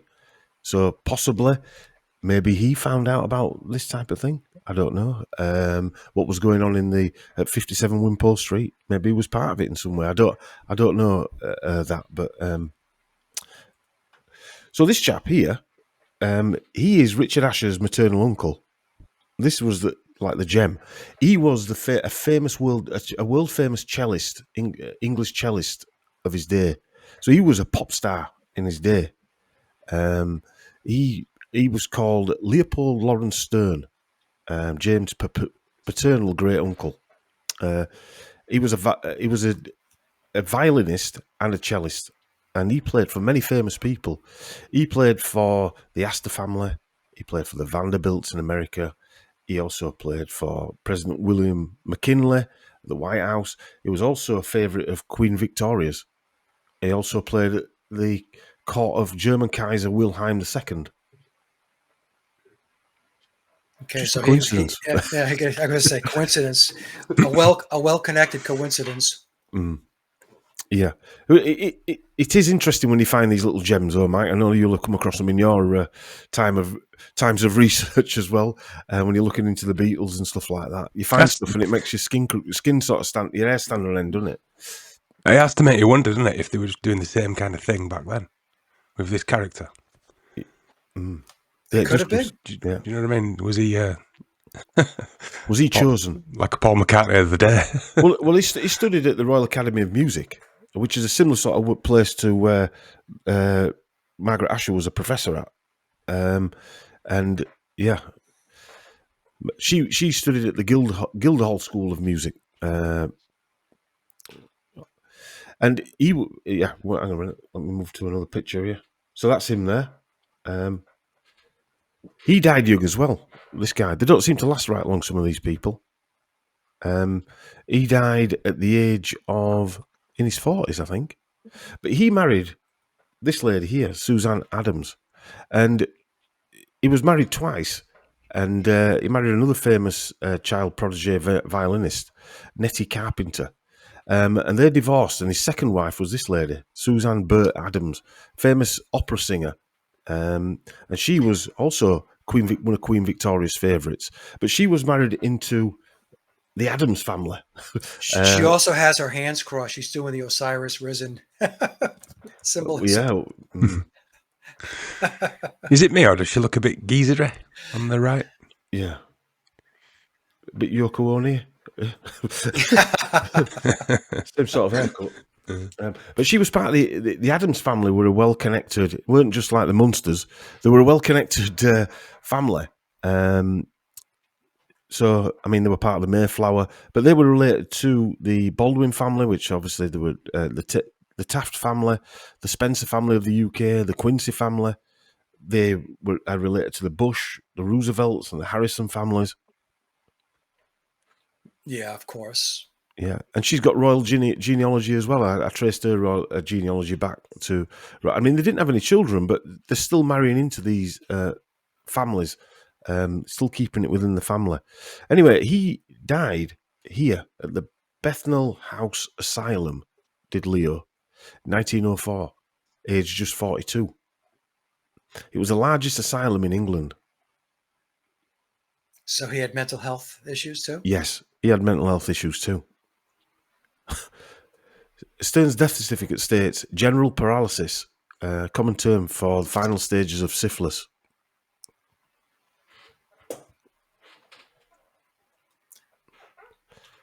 Doesn't seem to end well for a lot of these people, does it? No. I'm just going back to the presentation that was shown at the beginning, and then pointing out an elitist family does all this, and we don't have any of those issues, you know. No. And they're all dropping like flies. Yeah. So Peter, Jane, and Claire Asher. This is them as kids. Yeah. So that's when she was talking about her mother putting them forward to some sort of talent scout or whatever. They were only young there. I mean, how young were they? 4-year-old, whatever. Yeah. I mean, you're basically selling your kids there, right? Yeah, to get them started like that. Yeah, she was 8 years old, began working as a child actor and appeared in The Planter's Wife and the stage play Isn't Life Wonderful. Anyway, she also played films in 1953. So she was quite he was quite famous. Sorry, Peter was playing these roles, and he played a role produced by Douglas Fairbanks Jr., who was also, I found this interesting, part of the intelligence operations in World War II. Douglas Fairbanks Jr. All these bloody actors, all part. And this goes back to what we were talking about a bit ago with Dave McGowan's work, where people were saying, oh, yeah, but everybody were in the military in World War. Yeah, but they weren't all high up in the intelligence services. Well, he was assigned as a United States liaison officer to the British Admiral Lord Louis Mountbatten. Yeah, well, we know who Louis Mountbatten was, don't we? He was another Jimmy Savile friend. Right. My point being is he got assigned. Yes. Come on. and look, he specialised in deception and psychological warfare. See, folks, when we talk about these connections, this is what we're talking about. Included an undertaking training at the HMS Tormentor. So please, when the comment section is going to be open, please think through your comment before you type it out. Yeah. So Peter Asher was part of Peter and Gordon, as you know, Mike. I mean, were all new to me when I started looking at this, and a lot of these songs were written by Paul McCartney, whilst possibly still at Wimpole Street, and given to Peter Asher and Gordon to make hits to become famous. Yeah, that didn't happen. No, it didn't happen. They possibly didn't have the looks for it. Another story. Possibly went wrong because of the inbreeding. But we're interested in when Wendy Asher, or Wendy Worth, his wife became a well-known art collector, and that featured Banksy documentary, and or she featured in, which was released by Revolver Entertainment.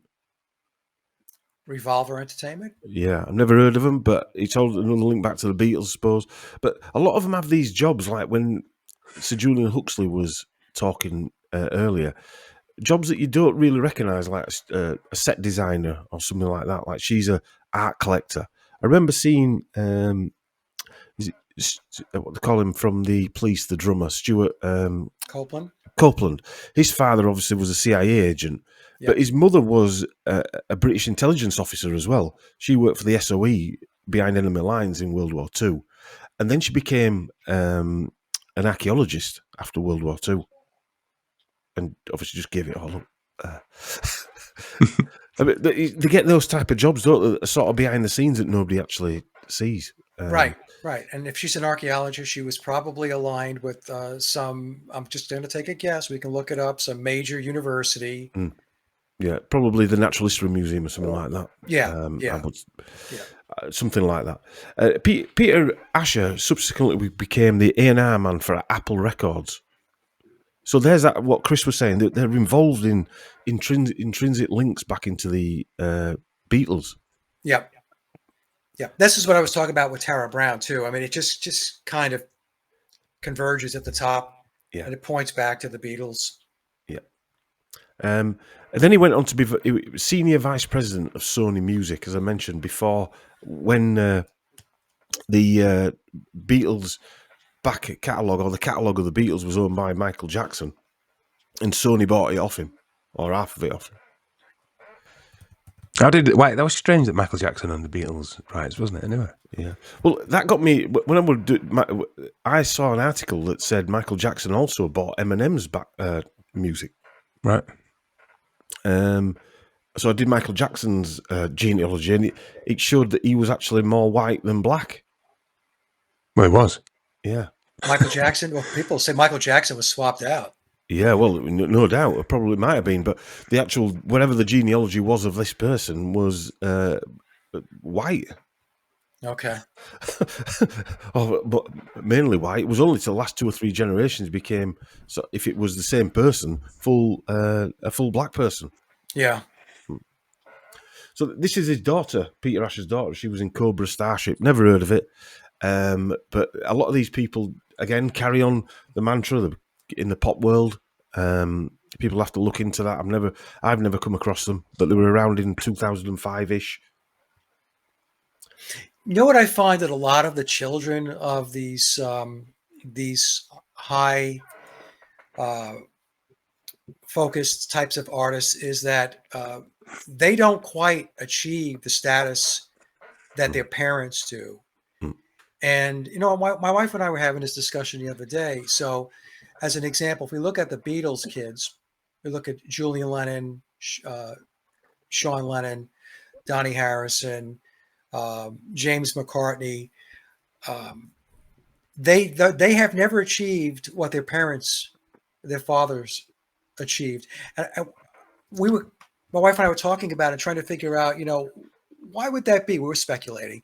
And I said, it's because I think that they're, in the case, let's just say, of Paul McCartney or John Lennon, that their profile is still of the utmost importance to keep that intact because of what's associated with that. It's the whole cult thing that's associated with the Beatles, especially with McCartney and Lennon.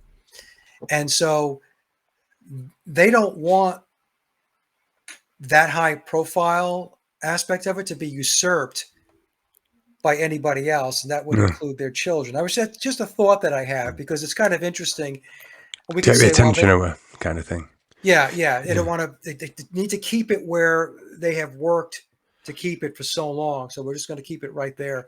Anyway, so I digress. It might also be that, going back to the bloodlines as well, that for some reason it's something within that genetic makeup that they don't have, as in, you know what I mean? Because they don't have the right. But anyway, it could be both. Who knows? But yeah, it is. I noticed Boris Johnson's, one of his children, became a singer, and she never. You'd think with all the clout that they had and all the connections that they could make it happen, and it doesn't. Yeah, Bob Dylan's kid too. He was in the Wallflowers. Right. Yeah. You know, there's lots of examples. Yeah. So Peter Asher owned, or was part owner of the Indica Gallery, art gallery, which was off Duke Street in a place called Mason's Yard, in St James's, London. Mason's Yard. Mason's Yard, yeah. Of course. Now, apparently, I tried finding if it had a link to the Masons, but it was apparently a guy called Mason. Okay. But again, you don't know if that's real or. Yeah, it's just funny. Yeah, it's just funny. Yes, yeah. You'd have to wonder about these art galleries as well in prime locations in central London. Little tiny art gallery like that. How does it?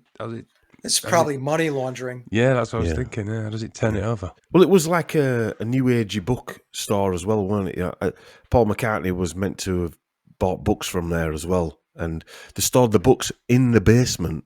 I'm going to say what's in the basement. Peter Asher, where Richard Asher was found. Sorry, all them years after, and he used to take some books out and then put some money in on top of the, on a note on the book saying he owed him some money, put it on his account. It sounds like he was one of the funders of this, but that's supposedly where John met Yoko Ono, isn't it? On November 9th. I shit you not. but again, the Ashers are involved in John getting into the peace movement and meeting Yoko Ono. Yeah, Ono was his handler. This is talked about in memoirs. So right. Yeah. So their sister as well. They had a sister called Claire Asher, Jane and Peter, and she was also a radio actress and TV actress as well. So it's not just those guys. So I've got an interview as well, which is very interesting. Peter Asher talking. I'd say out of all the things that we're going to listen to, I'd say this is probably one of the most interesting ones because he sounds like he's been caught out a little bit here.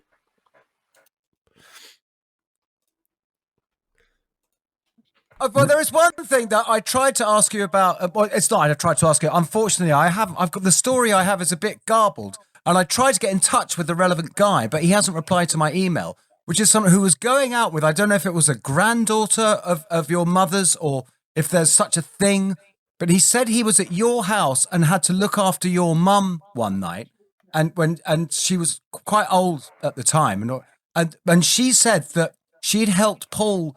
Paul wanted to learn string arranging, and she'd helped him write string, and she had somewhere a handwritten sort of string chart for yesterday. Oh, which apparently she got out and showed him, and then it went Who is this into this person? wall of papers. It's called Andy Trudy. No idea. Sorry, Okay. no, I don't know that. I name. can't imagine he'd be a bit. Yeah, But do you think? no. Did your mother ever give any help to Paul? Yeah, but, Yes. but that's the idea of your mum helping Yes, him she to write did. string Oh, she arrangements did. is the key.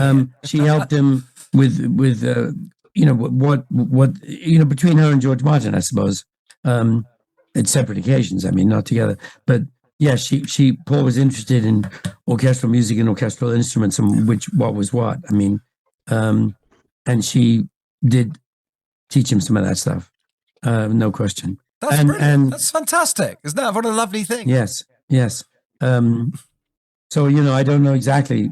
Having not been in either of those tutorials, what was George Martin and what was my mum, but I know she contributed, yes. So is this just by coincidence that she taught George Martin? Yes. Where did she teach George? This is widely written wrong. They keep saying, oh, my mother must have taught at the Guildhall because she taught George Martin and that's where he went. But it's actually more complicated if you care about how it exactly happened. He was at the Guildhall School of Music. When you were studying piano and composition, you had to take a second instrument, which you had to pass an exam on. He had chosen as his second instrument the oboe. He realized that he'd been giving his second instrument studies short shrift, and he was concerned that his oboe playing wasn't up to snuff and he wouldn't pass the exam. He looked for an independent oboe tutor who could give him private lessons. My mother was oboe professor at Royal Academy, which is, of course, a rival institution from the Guildhall. But she also gave private lessons. At the time, that would have been in our flat in Great Portland Street before we moved into Wimpole Street. So amazing. George would have come there and did come there for oboe lessons to get his oboe playing up to the level of his main instrument, piano. But I heard McCartney tell a lovely story about how he actually just went and knocked on Bertrand Russell's door to ask him about the Vietnam War. And apparently he went in and they had a lovely chat. I didn't know that. My father met Bertrand Russell.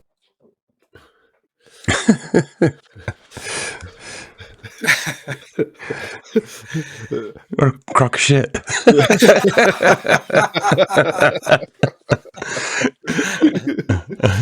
Oh my God. The stories they tell, even the whole part about Paul being interested in orchestral arrangements and his mother would teach him or whatever, or show him. Well, by his own admittance, biological Paul could not read or write music. So can you imagine that session? She's sitting there writing stuff out, and he's like, I can't read. Here you go, Gershwin. So that's a bunch of nonsense, too. Now, if it was Billy, if he was referring to Billy, that would be a completely different story because Billy could read, write, pose, So, but it wasn't biological Paul. I mean, quite a lot of questions arise from that conversation now, and it was only a snippet. It'd be nice to hear the full interview. Margaret Elliott apparently taught George. I've seen a conflicting 1946 and 1948. I mean, that's quite a long time that the Ashers were in that flat pre-Wimpole Street. They moved out of that in 1957. So there's no talk there. Follow-up question would have been, did George Martin stay in touch with the family from 1948, or how long was the lessons for? Were they for 4 years, 3 years, 2 years, 1 year? And were they friends afterwards? Because it seems a bit coincidental, Peter, that Paul McCartney ended up living in your house and your mum had taught George Martin. And he actually said it was a coincidence. Yeah, it was quite an important question, that, weren't it? And he missed that question. What's interesting is in memoirs, it talks about how George Martin was very high on McCartney's relationship with Jane Asher, that he was advocating and very supportive of Paul being in the relationship with Jane Asher. So that's interesting too, because why would a producer, your music producer, be whispering in your ear and telling you, I think it's a good idea that you stick around with Jane. They generally want them single, don't they? So it's a little weird. So that tells me that the relationship between George Martin and the Ashers was not just being taught how to play the oboe so that he can pass his class. There was a connection there, a very solid direct line connection. And they haven't told about that connection. They haven't spoken about that connection. All right, maybe after the Ashes and stuff like that, after the 60s, but not up to the 60s, just had lessons and that were it, we're over. Right. And that can't be true. And the reason it can't be true is because Jane acted in I'm just going to jump over a little bit here. She acted in a film or a TV series called Robin Hood. And in that film, the famous song, that Robin Hood, was produced by George Martin. Okay. Right. And her and Peter were in Robin Hood. I don't know if I've got a picture of them in Robin Hood, actually. Oh, there we go. They were actually in a couple of episodes of Robin Hood. So how did they get that gig? I would hazard a guess that the gig was got because they knew George Martin, possibly, and the wheels were greased, tracks were greased. Yeah, I don't think again, we don't have any concrete proof, but from what I know and what you guys are presenting, Dom and Chris, there had to be a relationship where they were very familiar with each other. That's what I'm thinking. Yeah. I mean, she was quite a famous actress as well with Jane Asher in the 60s. She was a well-known actress. She wasn't somebody who was unknown and just went out with Paul McCartney. I mean, she was in Alfie. She acted with Vincent Price in the Mask of Red Death. Interesting title. She was also in two Alice in Wonderland. portrayals of Lewis Carroll's Alice in Wonderland. She also was in it again in 1985. Jane Asher. Okay. She played Mrs. Liddell in Dream Child, it was called. Interesting title. In 1985. That was written by Dennis Potter, Chris. Have you spoke about Dennis Potter before? Is the English? He did that. Do you remember the one where they had a scarred face? It's an English author, isn't it? Yeah. Or TV writer, should I say? Just nipping back to Jane Asher's husband, Gerald Scarfe, CBE. He was the guy that did the graphics for Pink Floyd's The Wall album.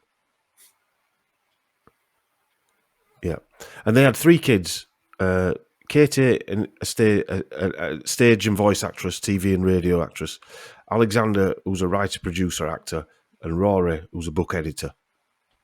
Those kids who she didn't want to go into acting. Yeah, just to cover that bit.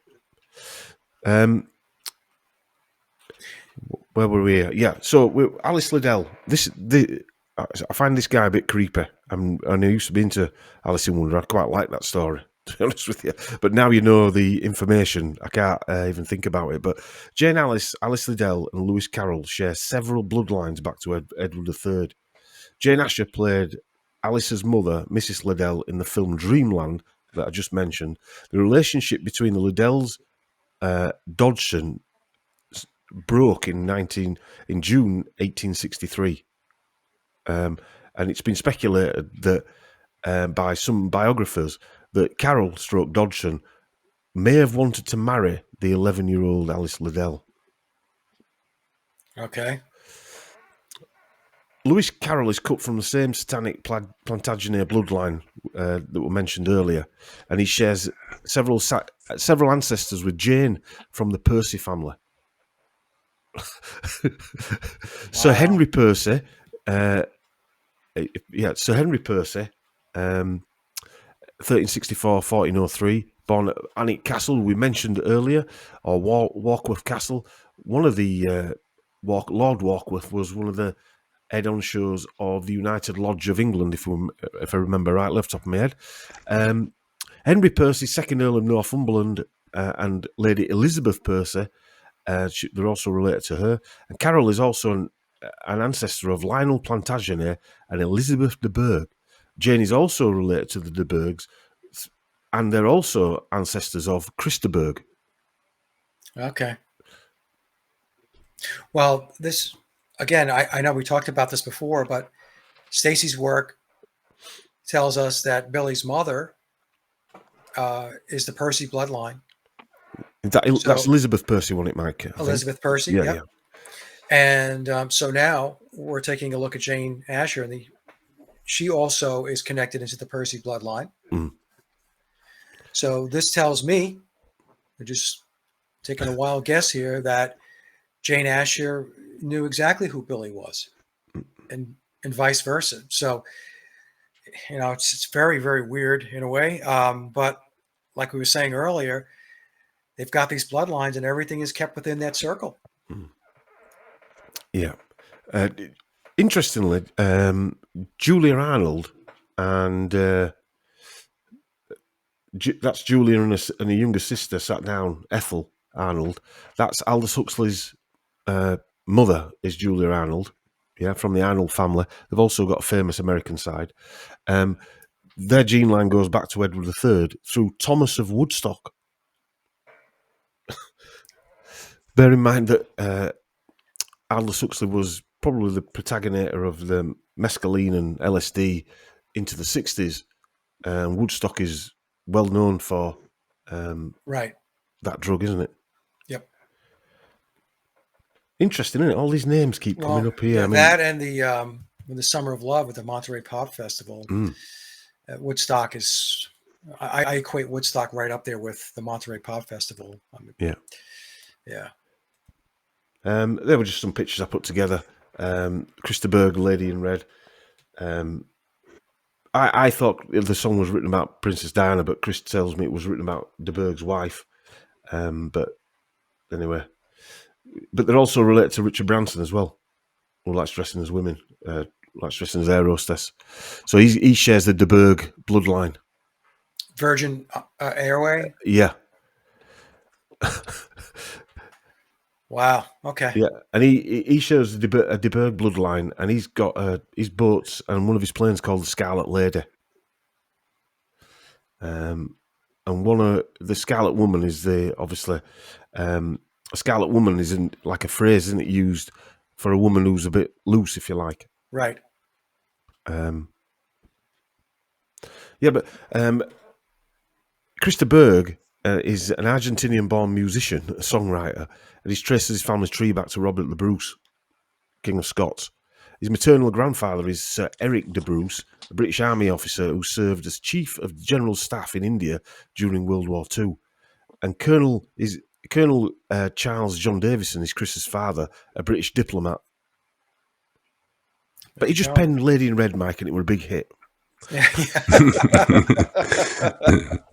That was the only song he did, wasn't it, Dom? Yeah, probably, yeah. You know, you could pen that song, and if you didn't have the machine behind you, it would go absolutely nowhere. As we say in England, that song was shite. But it was massive, wasn't it? It was massive. Huge. It was number one for ages. Yeah. A proper wedding song, isn't it? He was like he got under the cash cow because his voice was terrible as well. Yeah. His great-grandfather was Lieutenant General Sir Edward Arthur Fanshawe. De Burgh descends through Robert de Bruce's second wife, Elizabeth de Burgh. Yeah. Asher de Burgh, Lady Di, all descend from Robert the Bruce. A Scottish king. There you go. Yeah. You wouldn't want to make this. You couldn't make this up if you wanted to write Game of Thrones around it. See, that's the thing. You're going through this, Dom, and I'm thinking to myself, all these people that don't get this. No, this stuff is not true. You know, all these people aren't related. Everybody's related at some point. I'm thinking, come on. Yeah. Put your thinking cap on. Yeah. Yeah. It's strange, isn't it, that the all of these people are related, and yet I can't believe that some of them don't say, "Oh, you're my cousin, by the way," you know, or you know, they might be at the Live Aid or something like that, and they can't all realise that they're all cousins, or you know, the set designer of the film isn't a cousin of such and such. It's just, yeah. We'll come on to this guy. This is Jane's maternal great-grandfather, and he's part of the Phillips family, or the Phillips family. It's spelt in different ways. He owned this property here, built by I think it was Sir Edward Phillips. It's called Montacute House. So, I mean, this is just a normal house. Most people live in these houses. I'm going to say it's very similar to where we grew up, Dom. Yeah. I wonder who mows his lawn. I was going to say that lawn with a bucket on it. Which army of gardeners mow his lawn? Yeah. So yeah, I mean, the Phillips family, I mean, Sir Edward Phillips, who's there, was the Master of Rolls and Chancellor to the son of James I, who was his heir, King Henry, became King Henry, the Prince of Wales. You know, these people working directly for the royal family. So Sir Edward Phillips, this is when we were listening to Sir Julian Huxley talk about the genes of these people, the pedigree, I think he said, this is the pedigree that they're looking for. That's why roll on 200 years' time, Jane Asher or Peter Asher's running Sony. Right. Mm. Because that's the background that they've got. And he built that mansion there, Montacute House, which is still standing and now in the possession of the National Trust. Oh, okay. So Sir Edward died on, wait for it, 11th of September 1614. Yeah. That place was built by Master Mason William Arnold. And we've come across that name before. I don't know if he's related to Aldous Huxley, whose mother was Julia Arnold, but I put some money on that he is personally, but knowing how the research goes. So the Phelps family were also married into the Bates family, and the Bates family owned Langley Castle and Iden Castle. So we're talking a depth here. We're not talking, oh, Mike's great granddad married somebody who was actually distant related to such and such, whatever. We're talking to people that owned castles here. You know, not just one, owned castles and massive stately homes. Yeah.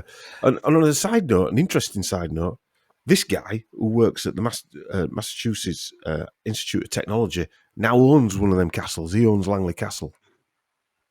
And obviously the MITs, especially if you look into what he's doing, cybersecurity and stuff, is funded by DARPA. Okay. Yeah. Yeah. Always good to have DARPA on your side. Oh, yeah. So this is also owned by the Phillips family. This is called Brimpton de Eversey House. Yeah, I guess the word "small" wasn't in their vocabulary. I mean, these are proper stately homes, aren't they? Yes. And those stately homes now in England, they're almost like money laundering operations, aren't they? Well, part of the National Trust. Yeah. They apparently gave them away to the National Trust. Yeah. A lot of them still live in them, you know. Yeah. In like one corner of the house. Yeah. Sir Thomas Phillips of Silsand, 1445 to 1520, was esquire to the body of King Henry VII, who Jane's also related to, we'll come on to in a sec, and was appointed one of the stewards and receiver of the lordships. I'm not going to pronounce this Welsh name, Landstefan. I can pronounce that. So Henry VII is a great-grandfather of Jane Asher's, and the Phillips family, who's a distant great-great-great-grandfather, looked after the dead body of King Henry VII. Just a coincidence. If people are listening, I'm sure people who listen to your shows aren't like that, but you do get some odd comments, don't you? That people, oh, well, everybody's related to Charlemagne or whatever. Sorry, I'm not buying that one. Not in my research anyway. Well, first of all, you can't just say that. You know, you have to be able to prove that. If you're going to say everybody's related to somebody, you have to be able to put forth the evidence and the proof. You know, you guys are going through the process of putting together your evidence and proof, but you know, people just shoot their mouths off and they type before thinking. So anyway, so Sir Thomas Phillips was owner of Picton Castle, or it's called Silsand Castle, and he's a great grandfather of Sir John Phillips, first Baron of Picton Castle in 1560, who's also related, obviously, back to the Phillips family, who Jane's a distant relation of. That family also own Rock Castle. So I mean, these, you know, we've pointed out about 5 castles here. Last time we pointed out about 7 or 8 Masonic lodges named after her family. Now we're pointing out that there are castles that they owned within the family. You know, and people might not think that's important, but I think it's pretty important that they are part of the establishment. Because Jane Asher, when she was wheeled out in the 60s, was just this pretty young actress. Right. Nobody told you any of this information. Well, look, a potato farmer didn't own that house. No. Right? Yeah. So what it's talking to and what it's speaking to, for those that are, you know, kind of not there yet, is that this is the elite circle.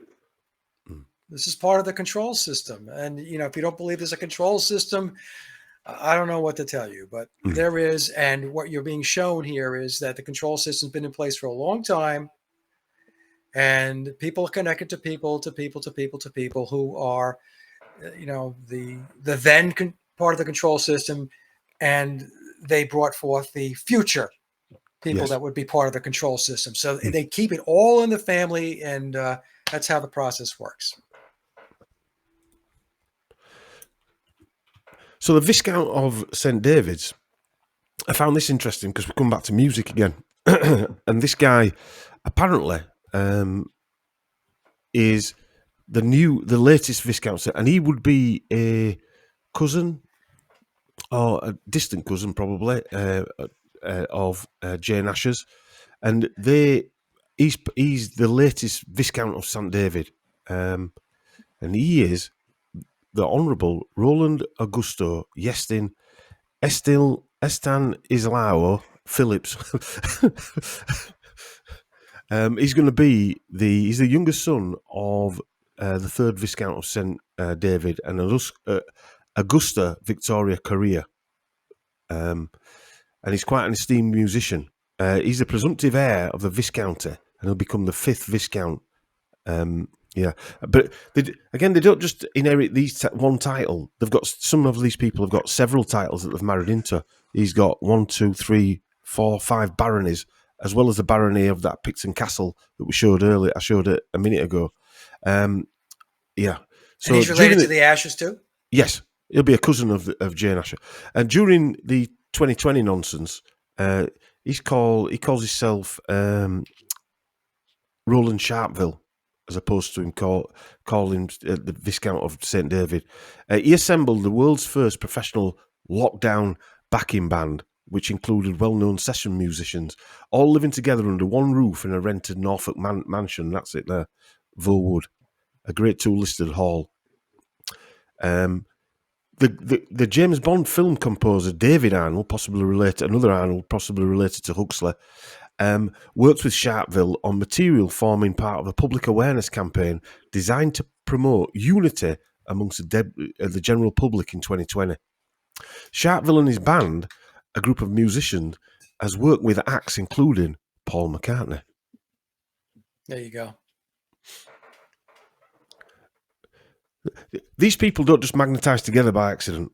No, because otherwise, I don't know how many words that are written down on this piece of paper or slides. You couldn't bring all this stuff together and say he's related to that and that, but they're all working together by accident. Right, and then you have the whole COVID lockdown thing, and I'm assuming they were in all one home or residence. Yes, and it's just a bunch of nonsense. I mean, the whole thing is contrived. Yes. It just reeks of bullshit, if you ask me. Yeah. These are the stories they put out there. This is the propaganda that's put out there. Oh, we're all in one building and we're all playing together. We've got our masks on. Don't forget to put your mask on. I'm just so sick and tired of this stuff. I know, it's boring, isn't it? The stories, it is. It hurts your head at times. It does hurt your head at times. But this is the tree back to Jane. King Henry VII was Jane's 16th great grandfather. Okay. So where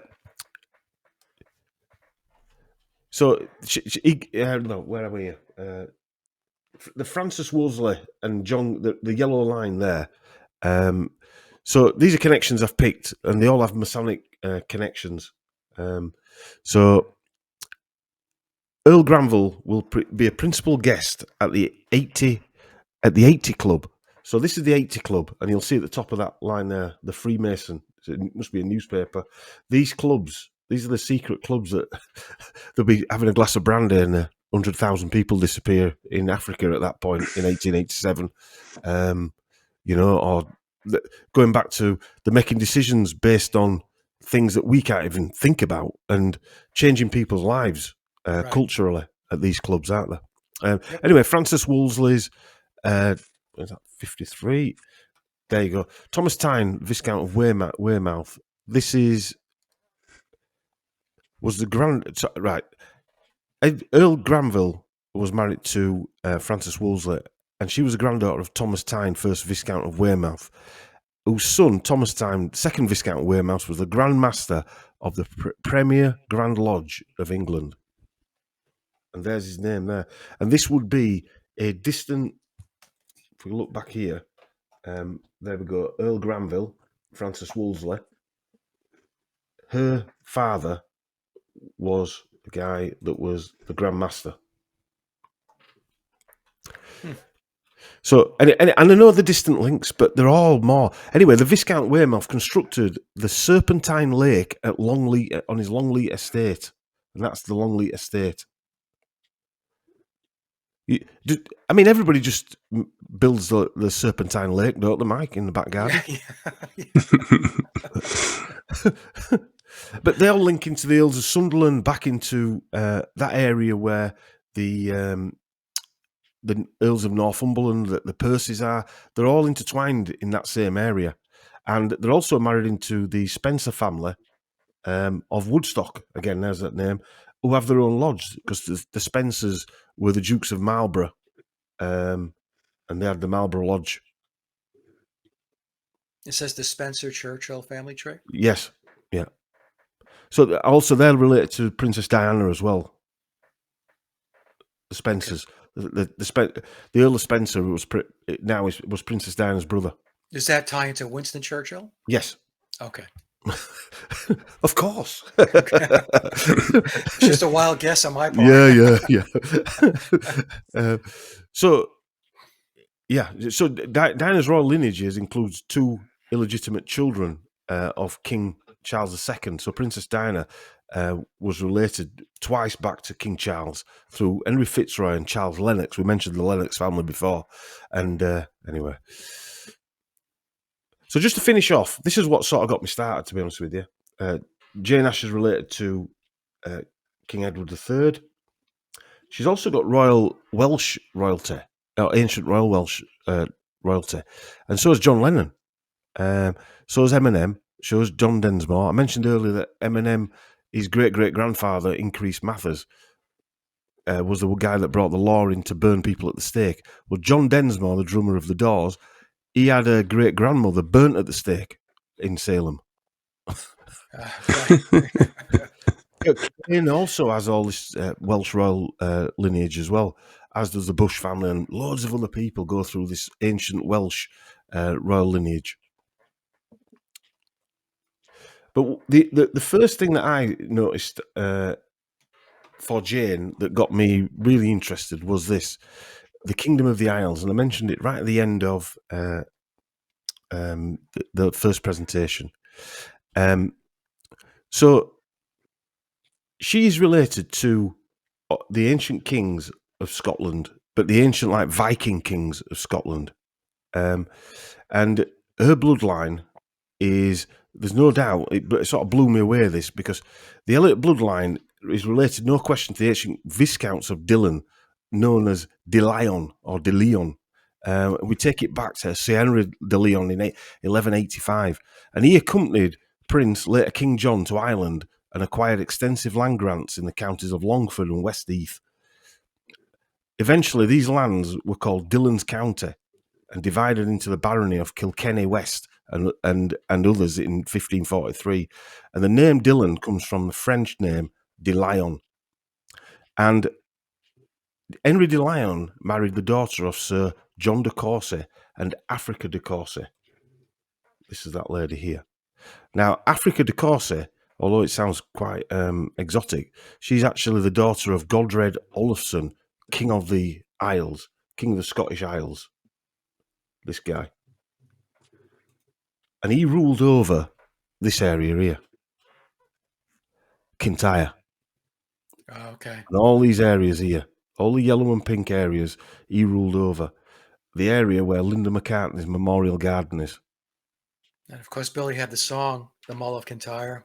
Yeah. And this is what excited me. When I emailed this over to Mark and Matt in December, I couldn't believe what I'd found. And going back to the laws of coincidence, this is off the charts if you think it's coincidence. It can't be coincidence. Also, in that area is an island called Sodor. And anybody with grandchildren who listen to Thomas the Tank Engine will know that, or children who listen to Thomas the Tank Engine will know there's a mythical island there called Sodor. And Ringo Starr did the voiceover for I was going to say, yeah, Ringo, yeah.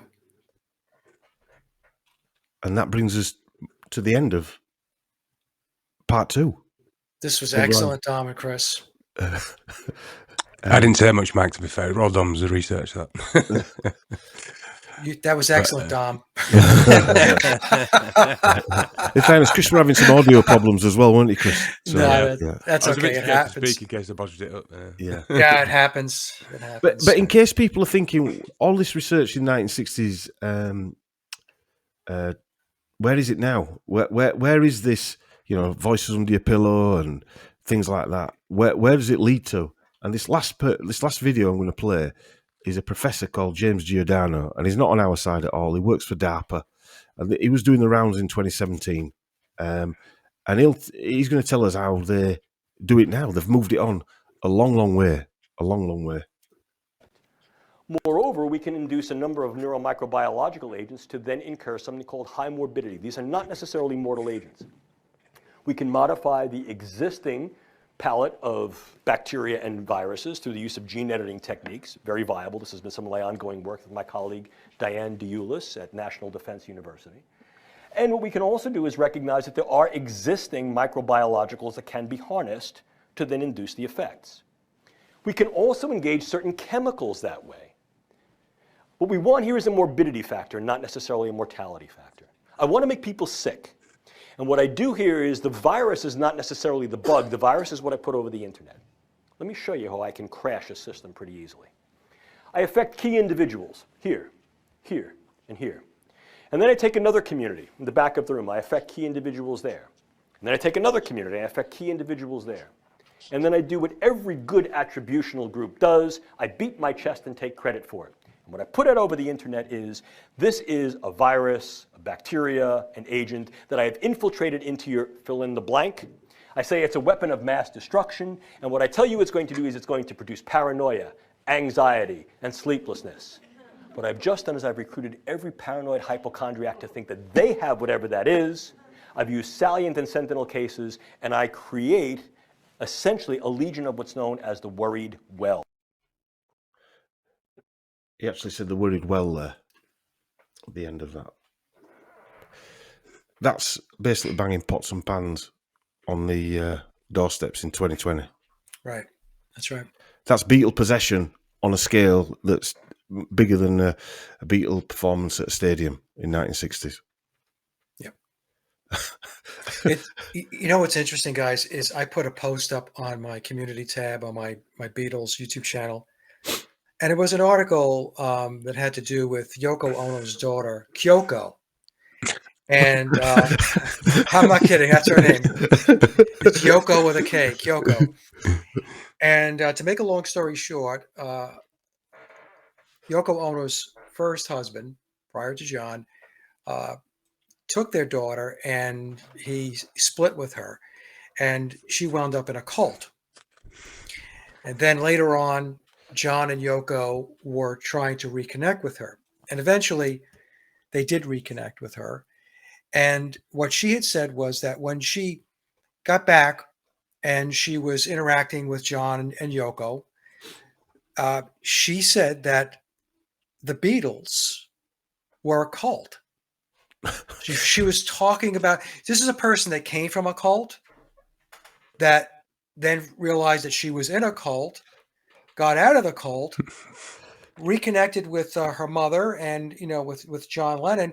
And after spending time and understanding what the Beatles were all about, she said they were a cult, or they are a cult. So this is kind of interesting, right? Where a person who was in a cult says that that's a cult too. Yes.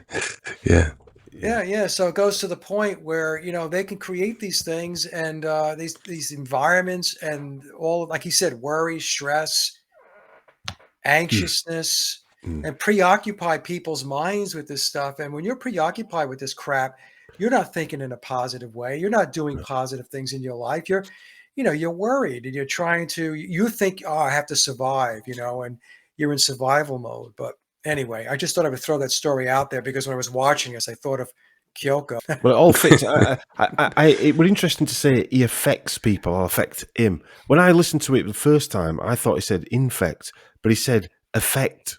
He didn't. It made it sound like that. He was going to say infect, but he said affect. Right. That's totally different. That I can crash a computer and affect it. Just like what William Sargent was trying to do with his voodoo experimentations. They've made it electronic now. Digital. Yes. And he was referring to it, he was talking in terms of a virus. Yes. So when I was listening to that, what he's basically saying is this is a virus too. It's a mind parasite that we're going to put into your head, and we're going to affect how you think, how you behave, how you react. Yeah. Because we can tune into that frequency that turns it on. Right. Basically, that's what I thought it was saying. We could tune into the frequency that turns that part on. It might not affect everybody. It'll affect you, and you. But we know if we press that button, out of 100,000 people, a certain percentage of that dynamic of that demographic is going to be either, I don't know, sent mad or under control, under the control, control that they want them to be under. So it's very sophisticated. They've been at this a very, very, very long time. So very dark as well. It's very dark, and I don't know. I mean, a lot of times I feel like I'm on the outside looking in, because when you understand this stuff to the degree that we understand it, I'm not saying I understand everything, but I know enough to know that what's going on and what they're doing. And when you're on the outside looking in, it's like looking out your window and watching what's going on down at street level. It's incredible. It's incredible to see how so many people cannot pierce the veil. They just can't open the curtain and look behind it.